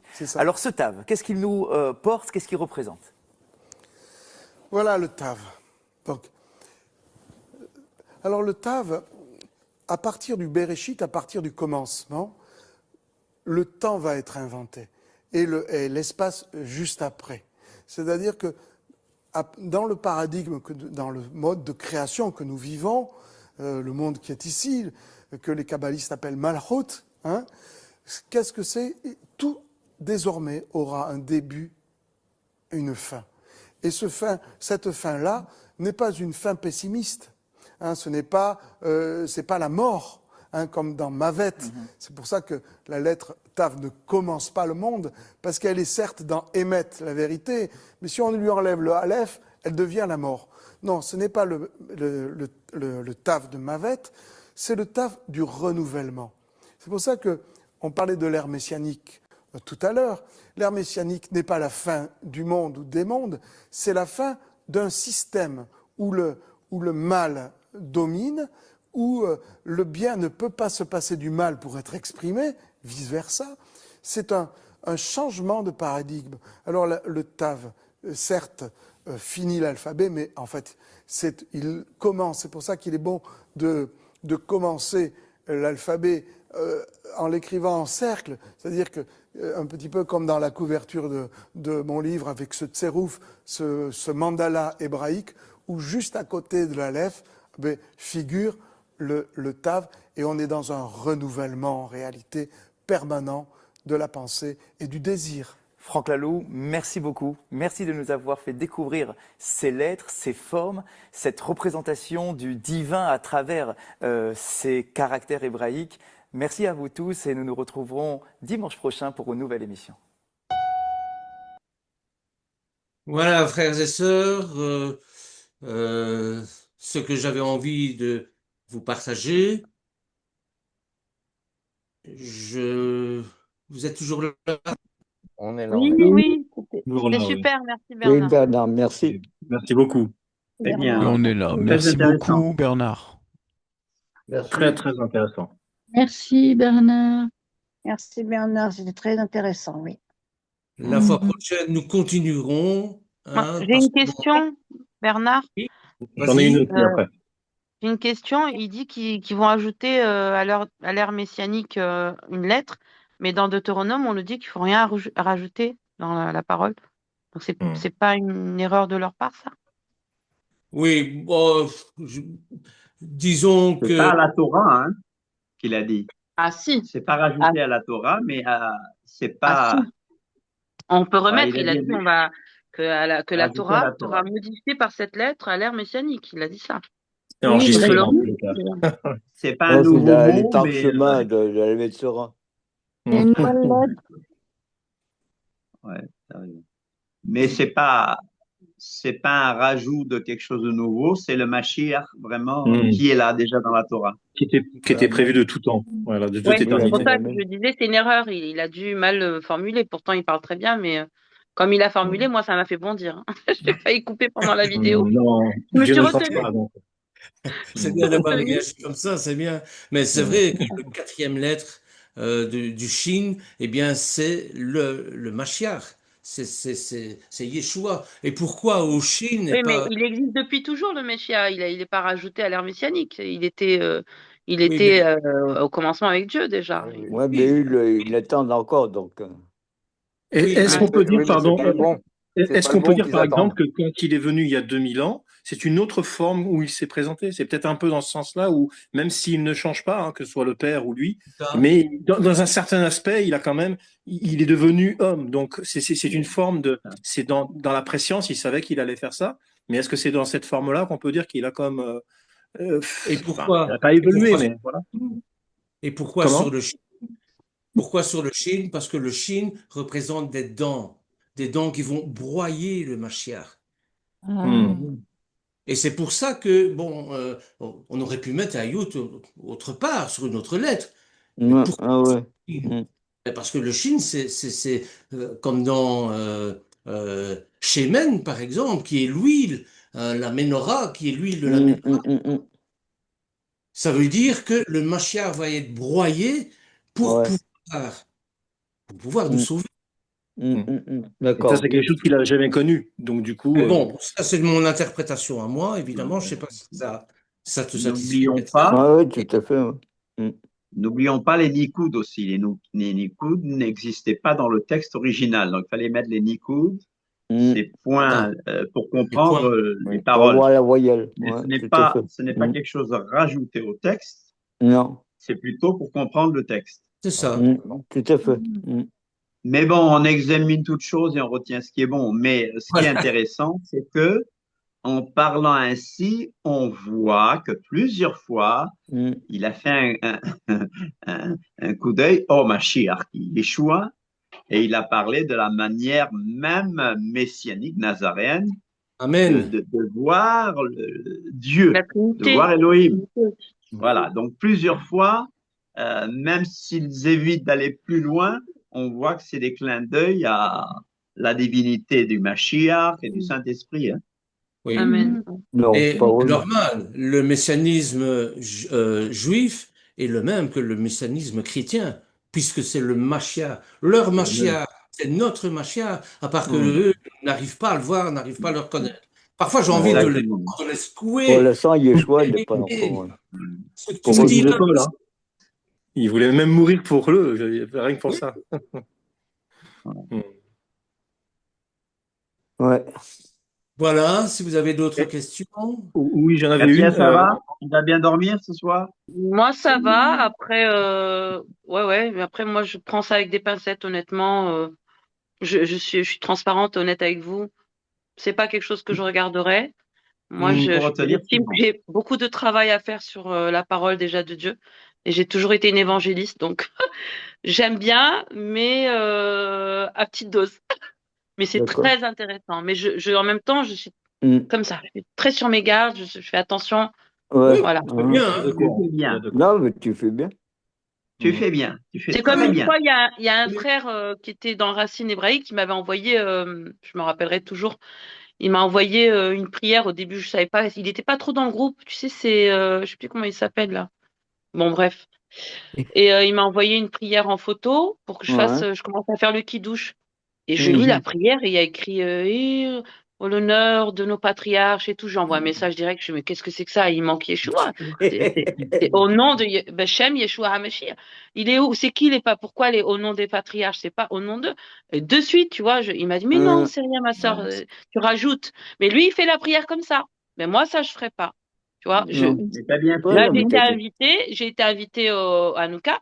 C'est le Mm. moindre truc, on me parle mal de mon Messie, c'est mort. Voilà, c'est ma limite, en fait. Amen. Ouais, non, On mais peut je te comprends. Hein. discuter, mais après, il faut pas l'éliminer. Parce que sinon, on peut, comme la sœur, là, qui est partie, on peut partir dans un truc.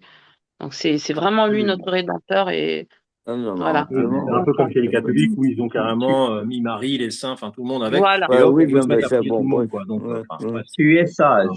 Même pour Hanouka, tu vas dire qu'ils font la prière comme quoi Elohim nous a donné l'ordre d'allumer les bougies de Hanouka, mais c'est pas la Torah, ça, c'est des Ah choses. non, pas du tout. Ouais, Pas du tout. c'est pas au mérite des patriarches, c'est au mérite du Mashiach.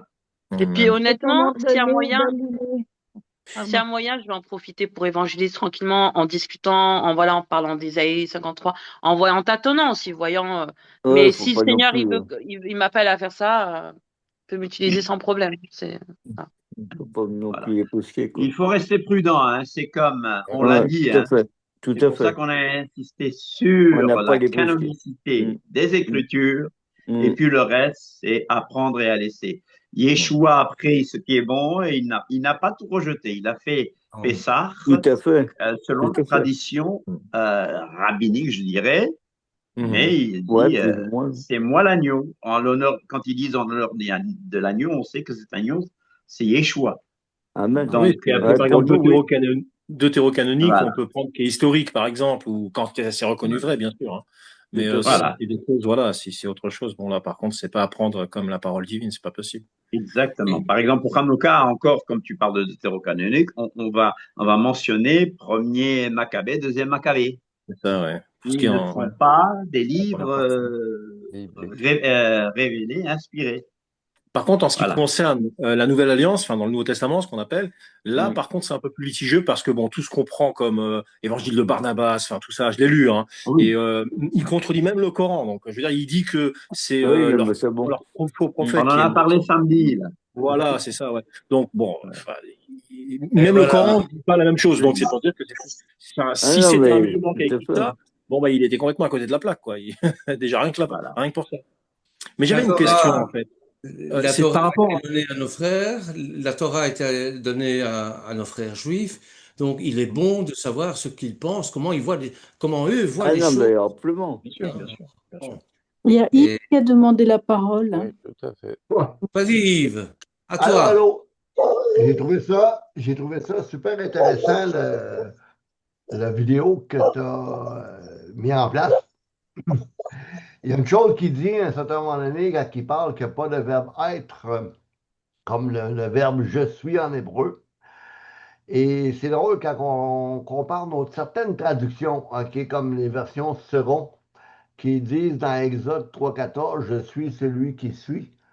Et celui qui s'appelle Je suis a dit ces choses au peuple d'Israël, puis on va l'interposer avec Jean 8, 58, quand il dit en grec Abraham, Genestai, Goémi. C'est là qu'on voit que les difficultés de traduction, c'est que dans l'hébreu, c'est bien ayez, achat, ayez, ok, Ouais. qui traduit directement par je serai qui je serai. Et quand on compare, moi c'est ma recherche, quand on compare la version de la Septante, la version grecque de l'Ancien Testament, on se rend compte que la Septante dit ego imi o an. Et la seule place qu'on retrouve ego imi o an dans le Nouveau Testament, c'est Apocalypse chapitre 16, verset 5, qui dit directement à l'Éternel. Mais je me rappelle, moi, le docteur Michael Langlois à l'Université de Strasbourg, il disait que on voit que c'est le logos qui a été abaissé, qu'on retrouve dans Philippiens chapitre 2, ayant vous les sentiments qui étaient en Jésus, qui existent en forme de Dieu. C'est pas regarder comme une poire arrachée d'être égal avec Dieu, mais c'est dépouiller lui-même. Et c'est exactement la même chose. C'est là qu'on se retrouve avec les problèmes de traduction. OK? Oui, tout à fait. On sait très bien que traduire, c'est aussi trahir, dans le sens que, comme dit le docteur Langlois, mais c'est là qu'on voit, quand on est capable d'aller un peu dans le texte original, c'est là qu'on se rend compte que même dans Luc 1, un exemple, dans Luc 1,35, qui dit le Saint-Enfant qui naîtra. Le mot enfant en grec, c'est paidion. Il est inexistant dans le texte grec. Donc, c'est le Saint qui naîtra, qui est direct avec l'Éternel. Dans l'Ancien Testament, dans Isaïe 40, verset 25, et ainsi de suite. Donc, moi, j'ai trouvé ça bien gros, intéressant.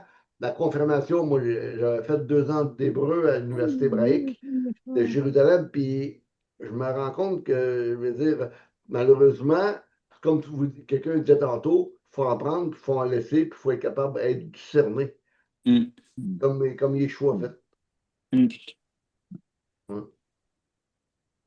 Amen, Yves. Oui, c'est vrai. Amen, Ouais. merci. Il faut dire que en hébreu, le présent n'existe pas.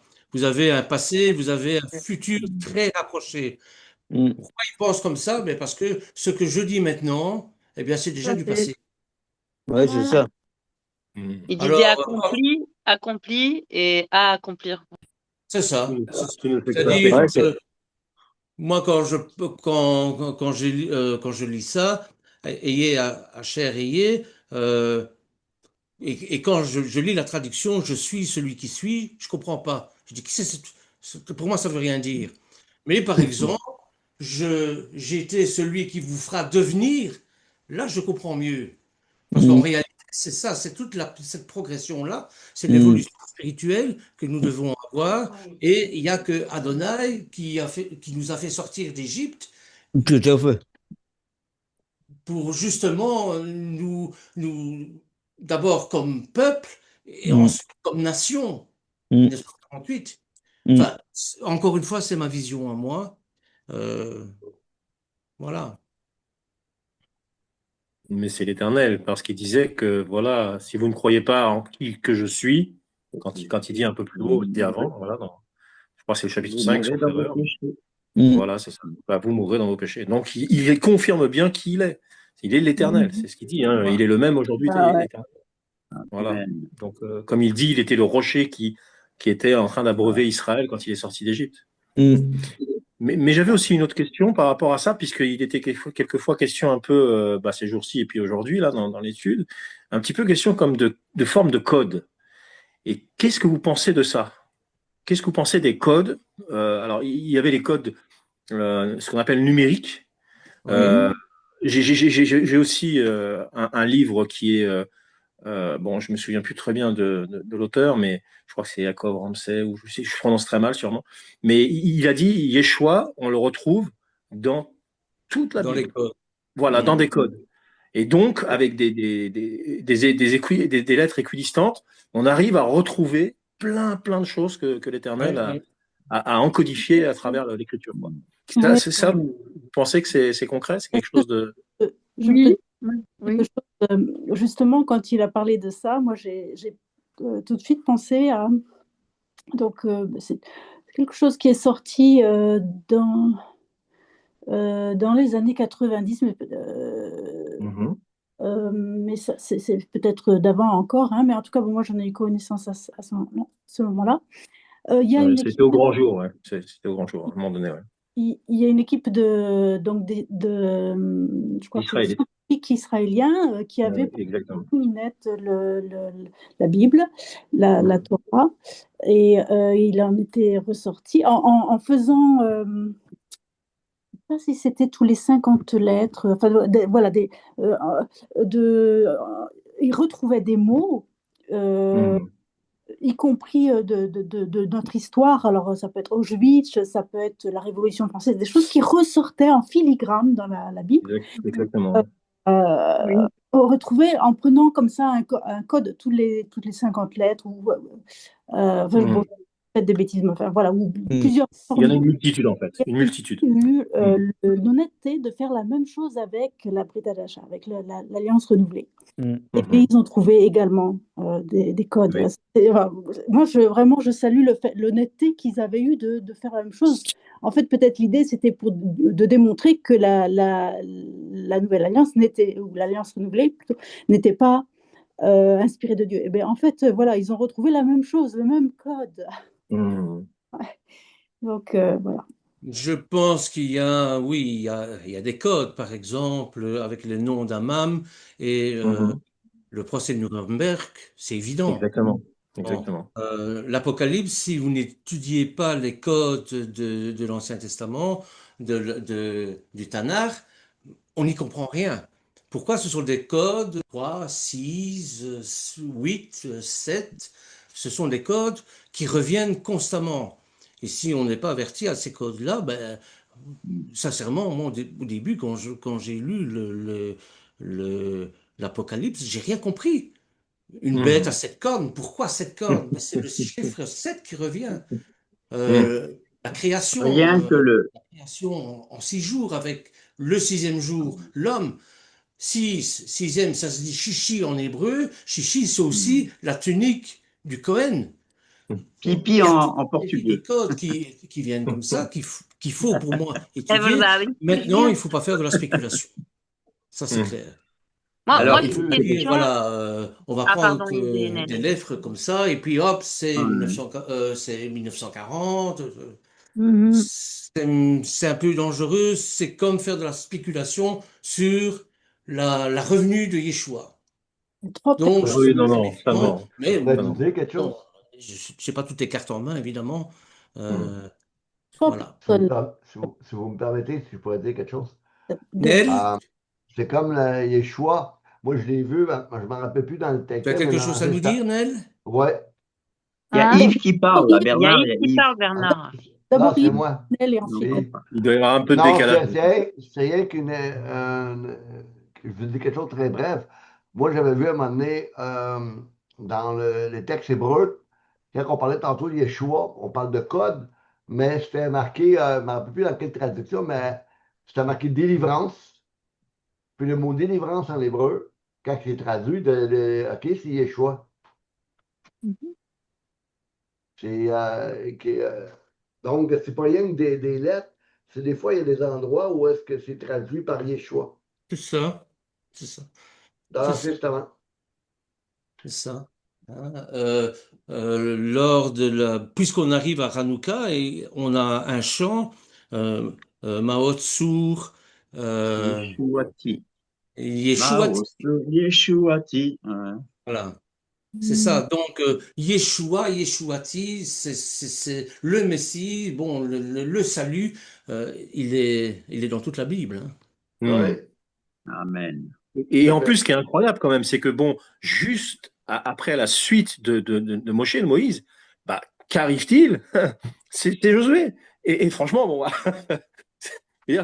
le Seigneur montre tellement par des évidences, quoi. C'est des signes qui sont clairs. Il y a deux personnes. Il y a deux personnes qui ont levé la main, là, Nel et Katia. Oui, c'était juste pour prononcer ça, mais ouais. Vas-y, Nel. Excuse-nous. Oui, non, pour en revenir justement à Esther, dans la Megillah d'Esther, alors nous, longtemps on m'a dit que le nom de Dieu n'apparaissait pas. Oui. Et en fait, C'est vrai. avec l'hébreu, il est partout. Avec le code, justement, on retrouve le tétragramme. Oui. Dans la Megillah d'Esther. Hein. D'accord. Ouais. En filigrane. Et la signature tout le Ouais, long. on dit filigrane. Tout le long. Oui, mais c'est tous les temps de lettres. Mais ça, voilà, quoi. Ouais, Et puis, Moi, celui qui a découvert ce code, je crois qu'il s'appelait Patin, c'était un Russe. Mathématicien. Oui. Il était en prison, athée, et il a commencé à faire les calculs avec les lettres. Et bon, il s'est converti. Hein. Ah bah clairement. Et c'est... Ouais. Parce Ah, il que a pas c'est vrai hésité, hein. qu'il a découvert des trucs, waouh. Mais il y a sur YouTube le code de la Bible. Hein. Il y a. Oui, il y est, ouais. Ouais. C'est pour ça que je voulais savoir qu'est-ce que vous en pensiez, parce que bon, j'ai entendu parler de tout ça. Ah bah, moi, ça m'a scotché. Hein. Ah bah clairement, ouais. Pas nier non plus l'évidence. Hein. Katia lève la main sagement. Katia lève la main sagement. Ouais, merci Michel. Moi, je trouve ça super intéressant et je suis vraiment le genre de personne qui irait fouiller dans ça. Mais j'aurais quand même préféré Et je peux me dire que le Seigneur, il fait une révélation à Israël et une révélation différente à nous, tu vois, et avec des codes précis et différents. Et j'aimerais savoir, mais en fait, dans la Bible, dans toute la parole de Dieu, il n'y a pas un seul moment où il nous dit, et vous lirez dans mes codes, pardon Seigneur si j'invente un truc, et vous lirez dans mes codes que je vous dis, tu vois, il n'y a pas un endroit, et c'est ça qui me turlupine un peu. C'est comme j'aime bien toujours revenir à la Bible pour éviter l'aliénation. Moi, j'ai déjà failli presque aller en HP au début de ma conversion, donc je fais très attention par rapport à ça, parce que je sais qu'on peut se perdre dans ces méandres-là. Oui. Le diable peut utiliser ça, mais comme ça, sans problème, vraiment. Voilà. Et d'ailleurs, il y a beaucoup de chrétiens qui sont en asile psychiatrique. Donc voilà, c'est comment on fait pour où est-ce qu'on peut trouver dans la parole de Dieu quelque chose qui nous conforte pour savoir qu'on est en train de bien faire en fait. Un verset qui parle. Je sais que des fois, il y a un verset où Dieu parle des trésors cachés, mais moi, je me suis toujours dit que les trésors cachés, c'est quand je faisais une bonne action et qu'il y avait quelqu'un, et là, pour moi, je voyais ça comme un trésor caché. Quand j'aidais un passant et je discutais avec et je parlais, pour moi, c'est ça, les trésors cachés. Mais peut-être c'est la Guémara, les trésors cachés, je sais pas. Peut-être. Il y a plein de passages où quand il dit ce qui est à l'éternel est à l'éternel, ce qu'il a voulu nous donner, il l'a donné à l'homme, à l'être humain, mais ce qui est caché est aussi à l'éternel. D'autres endroits, il dira, bon, voilà, que il n'est rien de caché justement qui ne sera découvert. Voilà, donc quelque part, on pourrait croire que ça annule justement les codes, mais peut-être que c'est dans ce sens-là où il essaye de nous faire comprendre. Vous allez découvrir, comme quand il dit, vous ne pouvez pas tout comprendre pour le moment, mais l'esprit va vous guider.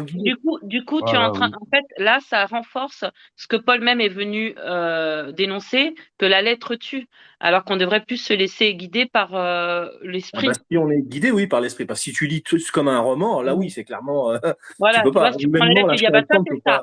Ouais, comme il a fait de monsieur, ce qu'il a fait dans le reportage, c'est ça. Il a dit, bah, ça, cette lettre-là, il voulait dire ça. Ce qui n'enlève rien à la vérité de ça. Mais est-ce qu'on n'est pas dans une dimension nouvelle de l'esprit, parce que Drosnin, parce que vous avez entendu parler, justement, Drosnin était quelqu'un qui avait écrit suite au code de la Bible et qui a dû en faire je pense je sais pas s'il était sincère dans ce qu'il a fait, mais bon, il s'est trompé dans pas mal de choses et donc il est parti à droite à gauche. Alors un autre personnage, c'était Christian Pellon aussi. Et lui, je me demande si il n'est pas parti à côté, qu'il n'est pas devenu fou aussi un peu quelque part dans ce qu'il a fait, parce que c'était quelqu'un qui avait découvert des choses incroyables. C'est un physicien on peut le retrouver encore sur Internet, mais bon, j'ai l'impression, je veux pas dire de mal parce que sans savoir, mais j'ai bien l'impression que malheureusement, il est en train de s'écarter. Et il y a des frères qui m'ont dit ça, notamment celui qui tient un vieux site de, comment on appelle ça je crois que c'est Bible et Nombre, voilà, sur Bible et Nombre. Et lui, il m'a dit, méfie-toi, écarte-toi de lui parce que bon, je le connais bien et malheureusement. Il m'a donné personnellement son livre et il l'a signé, mais je n'ai plus le livre malheureusement. Mais si je peux revenir, la dernière fois, j'ai insisté. Bon, les choses cachées sont à l'Éternel, les choses révélées nous appartiennent. Alors, j'ai insisté, j'ai dit que Yeshua n'a jamais donné un enseignement ésotérique, caché, initiatique. Tout à l'heure, il a parlé d'initiatique. Comme j'insiste, on retient ce qui est bon. C'est pas des choses sur lesquelles on va devenir des spécialistes. On va passer du temps, c'est de temps en temps, parce que ça peut aider dans la prédication, la compréhension. Mais dans Apocalypse, le langage est très codé. Rien que le chiffre de la bête, c'est le code de la bête. Et je reviens à Pierre. Quand Pierre écrit à Babylone, il ne parle pas de Babylone, il parle de Rome. Donc, lui-même a changé le nom. C'est un code, en fait. Il parle de Rome pour ne pas avoir les représailles de Rome. Il écrit Babylone, à ceux qui sont à Babylone. Il y a des choses comme ça, mais les choses cachées sont à l'Éternel, les choses révélées nous appartiennent. Donc, on va pas marcher avec des codes, mais les codes sont là et les codes confirment, en fait, la parole. En fait, tout est codé de la Genèse à l'Apocalypse, mais on ne marche pas dans ces codes. Donc, de temps en temps, il y a une illumination sur une chose, tu vois, par exemple, Bereshit bara Elohim et. Le et, c'est déjà Yeshua. Donc, par exemple, le et qui ne veut rien dire en français. Donc, qui correspond à ce qu'on utilise quand on utilise le complément d'objet direct. Mais le et est intraduisible, mais on voit déjà et qui est Aleph et le Tav. Et Yeshua a dit, je suis l'alpha et l'oméga, je suis la lettre et le taf. Des choses comme ça. Mais sinon, ça ne nous rendra pas plus spirituels, mais ça peut nous montrer, ça peut jeter plus de lumière sur certaines choses, mais on ne sera pas plus spirituel. Par les Hébreux ne rend pas plus spirituel, par les Grecs non plus. Voilà. C'est sûr que. J'ai une question. Il y a des gens qui sont. Je termine juste. Il y a des gens qui sont appelés à ça. Jacques Collomb, par exemple. Mais même avec ces gens, il faut retenir ce qui est bon et souvent dire aux gens, attention, la gematria, revenons à la parole, revenons à la mitra, par exemple. Hein. C'est notre rôle en tant que béréens, c'est d'examiner, de voir si ce qu'on nous dit est exact. Excusez-moi d'avoir trop parlé, mais Catane me demandait la parole. Oui, non, c'était un peu dans le sens de ce que Katia disait, là, les choses cachées dans Yeshua parlait. Est-ce que ce serait pas les 4 niveaux de lecture dont les Juifs parlent, c'est-à-dire le pshat, le sod, le dernier, drash. Du pardès. Je peux répondre. Le pardès. Je peux répondre. Oui. Si c'est caché, c'est pas à nous. C'est à l'Éternel. Il y a plein de choses que Dieu nous a pas révélées. Amen. Alors que dans le pardès, le pshat, c'est le sens premier. Qu'est-ce qui vient après? Remes et puis le drash. Le drash, on quitte déjà le texte, on commence à interpréter. Il y a beaucoup de drash dans le Nouveau Testament.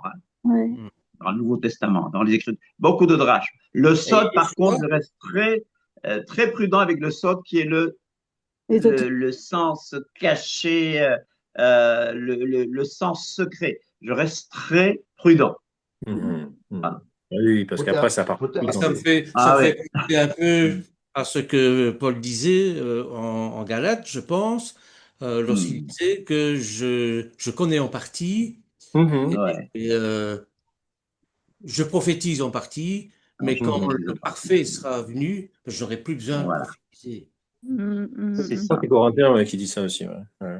Il y a Yves qui lève la main depuis 10 minutes. Ouais. Notre Yves international. C'est ça. C'est comme l'Apocalypse de Jean qu'on parlait tantôt au niveau du genre littéraire. C'est un dualisme, dire, c'est la marque de la bête, la marque de Dieu, les bons anges, les mauvais anges. C'est qu'on retrouve, la littérature, on ne la retrouverait pas, on la retrouvait pas dans le contexte pré-exilique, avant l'exil. C'est à Babylone qu'on a retrouvé la figure de style du dualisme qu'on a retrouvé dans le contexte de l'évangile de l'Apocalypse de Jean. Oui, mais là, il faut faire attention parce que il y a le dualisme et la dualité. C'est deux choses totalement différentes.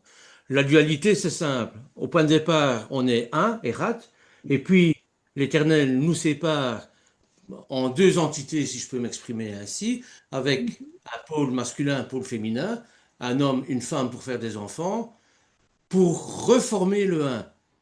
Je vais dire par là, ça c'est la dualité. Le monde a été créé sur un pôle positif et un pôle négatif. Et c'est comme ça que le monde fonctionne. Deux hommes ne pourront jamais avoir un enfant, faire un enfant, deux femmes non plus. C'est impossible. Il faut toujours un pôle masculin, un pôle féminin.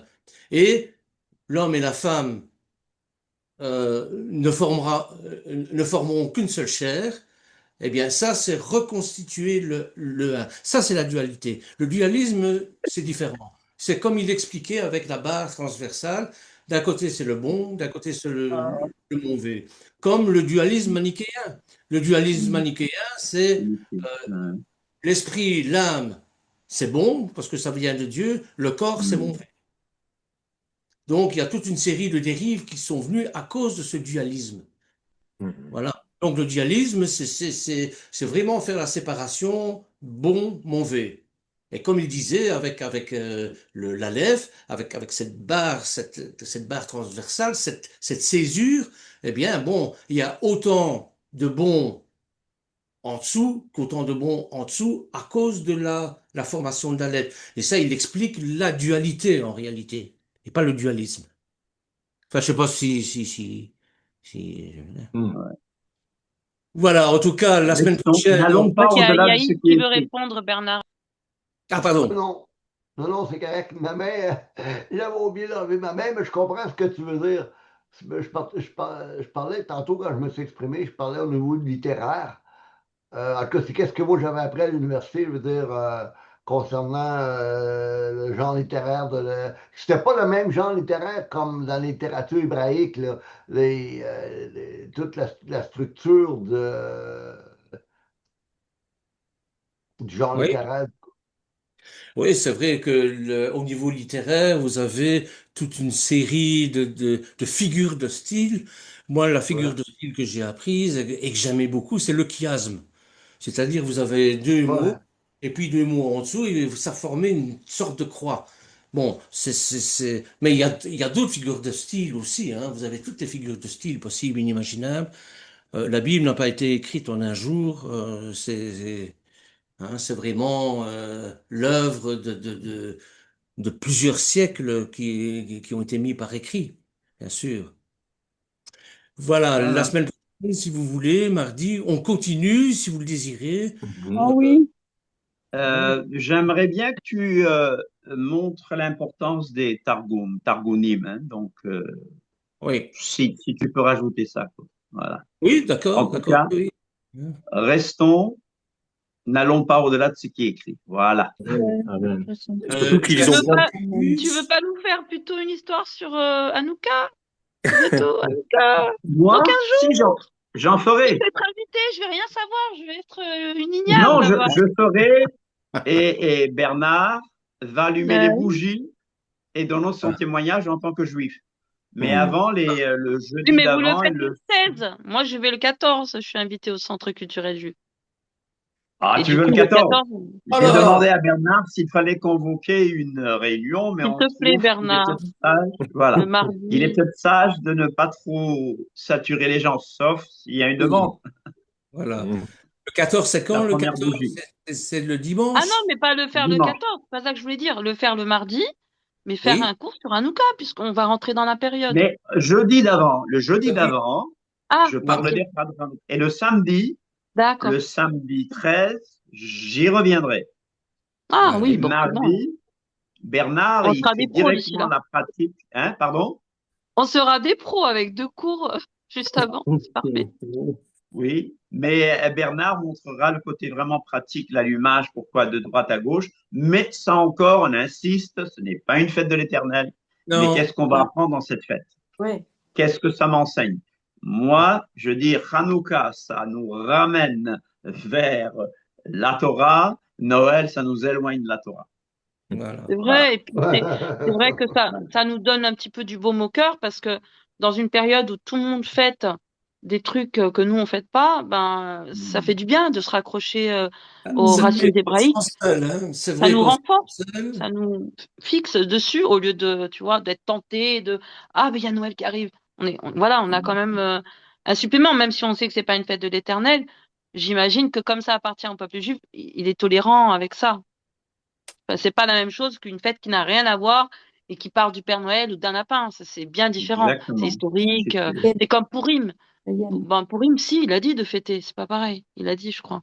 Purim Non, ne fait pas c'est- partie des fêtes de l'Éternel, mais Ah, voilà, mais C'est une fête voilà, juive. ça ça se fait fête. partie de En fait, c'est des commémorations. l'historiosophie C'est du des peuple. commémorations de ce qu'ils ont échappé, hein, avec Un fait Purim, ben, historique, oui. ils ont raté enfin, ils ont passé à côté d'un génocide.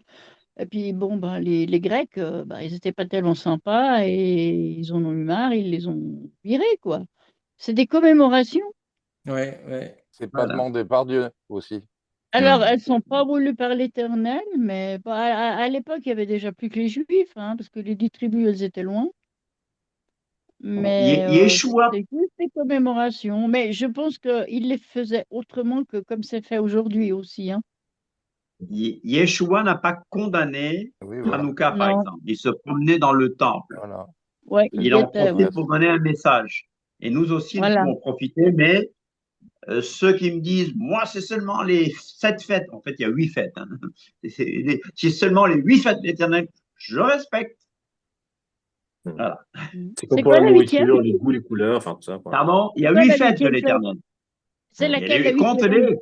Va, jeudi, tu me diras. Tu vas dans tu vas dans Révision, les Nel. 23 Les tous les jours. révisions, les devoirs. Donc voilà, la semaine prochaine, je continuerai, mais j'insisterai plus sur le glissement de la parole orale sur le texte sacré. Ici, on a vu au niveau du sophère comment il mettait sur un support cette parole de Dieu. Bon, mais on verra par la suite comment Yeshua, le rapport que Yeshua a avec l'écriture aussi. Il y a plusieurs passages où il nous parle de l'écriture. J'en ai cité un au début, mais il y en a d'autres. Hein. Il y a, avec la femme adultère, il dessine sur le sol. Qu'est-ce que ça veut dire, par On sait exemple? pas. Ouais. On sait pas. Ouais. On continue Voilà, alors? bon. Nel, Oui. jeudi, tu vas me donner les 8 fêtes de l'Éternel, d'accord? Alors, jeudi, on a 2 grands orateurs, on a 2 grands écrivains qui vont nous parler, qui vont intervenir. On est à l'heure. Yves, tu m'as appelé, mais j'avais un problème avec comment on dit, de robinetterie, donc l'eau fuyait, donc voilà. Non, c'est à cause, je t'ai appelé parce que je savais pas que si c'était. Je me demandais si c'était le même lien ou quoi que ce soit. C'est le même lien. Le même lien. Je ne savais plus à quelle heure c'était. Donc, voilà. Ouais, c'est ça. Merci. C'est le même lien. On insiste, c'est le même lien, malgré quelquefois ça dit samedi 6 septembre, c'est ça, David? Oui, voilà. Parce qu'en fait, c'est Oui, le même mais c'est lien le à même chaque lien. fois. Voilà. C'est le même lien à chaque fois, donc c'est pour ça qu'il y a la même date. Non, parce que j'ai des amis qui veulent venir, puis je ne savais plus à quelle heure, je ne savais plus si c'était le même lien, en tout cas. On m'a même tué. Pourtant, tout est indiqué. Ok. Sur les groupes, tout est indiqué. Les horaires et le sujet. Okay. Et même les versets bibliques. Ah, OK. Mais merci tu es dans le groupe? Tu es dans le groupe ouais, je pense que j'ai été une fois. Oui, je pense que j'ai été une fois sur Facebook, mais je n'avais pas marqué, j'avais pas eu le temps de tout lire. Je t'ai envoyé une invitation dans le groupe. Racine OK, d'hébraïque. OK, je vais aller vérifier. D'accord. Merci, Johan, alors, dernière question pour Johan, et puis on va quand même se quitter, hélas. Et bon.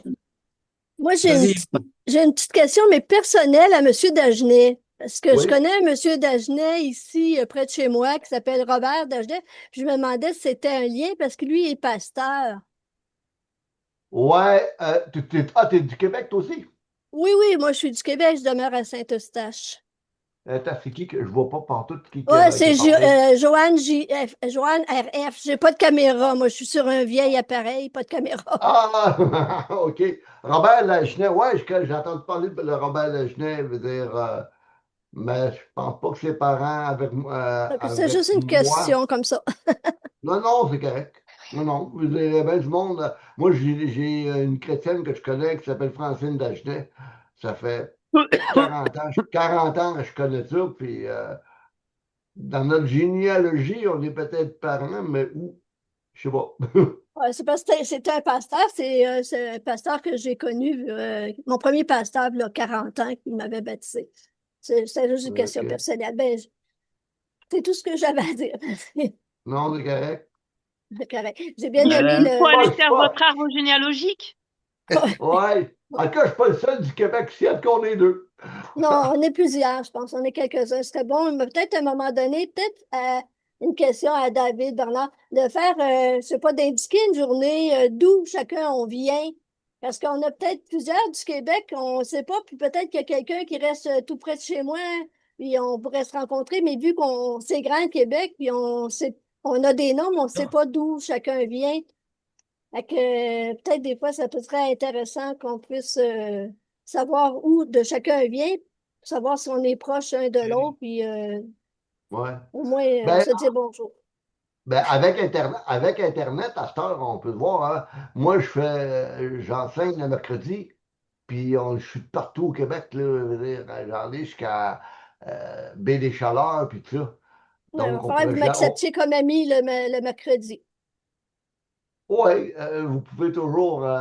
Mes liens sont. Voyons, le Zoom est ouvert à tout le monde.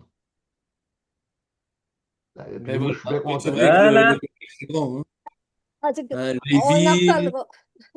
Québec, Lévis, Rimouski, bon, Matane, Laval. voilà. Moi, je suis à côté de Laval. Laval, oui. Moi, Joanne, j'étais à Shawinigan. Ah, je suis déjà allée à Shawinigan. Je sais ce que c'est. Donc, chers amis, David a Voilà. du travail. Mais merci. Encore. Soyez bénis en tout cas. Merci pour votre assiduité en tout cas. Et jeudi. Jeudi. David, jeudi, 18h45, Merci, c'est ça? Bah, le Zoom sera ouvert à 18h45 et la réunion commence à 19h30. Voilà. Mais le Zoom sera ouvert déjà à ouvert. 18h45, c'est-à-dire prière, témoignage, partage. chant, etc. Voilà. Exactement. Voilà. OK. Voilà.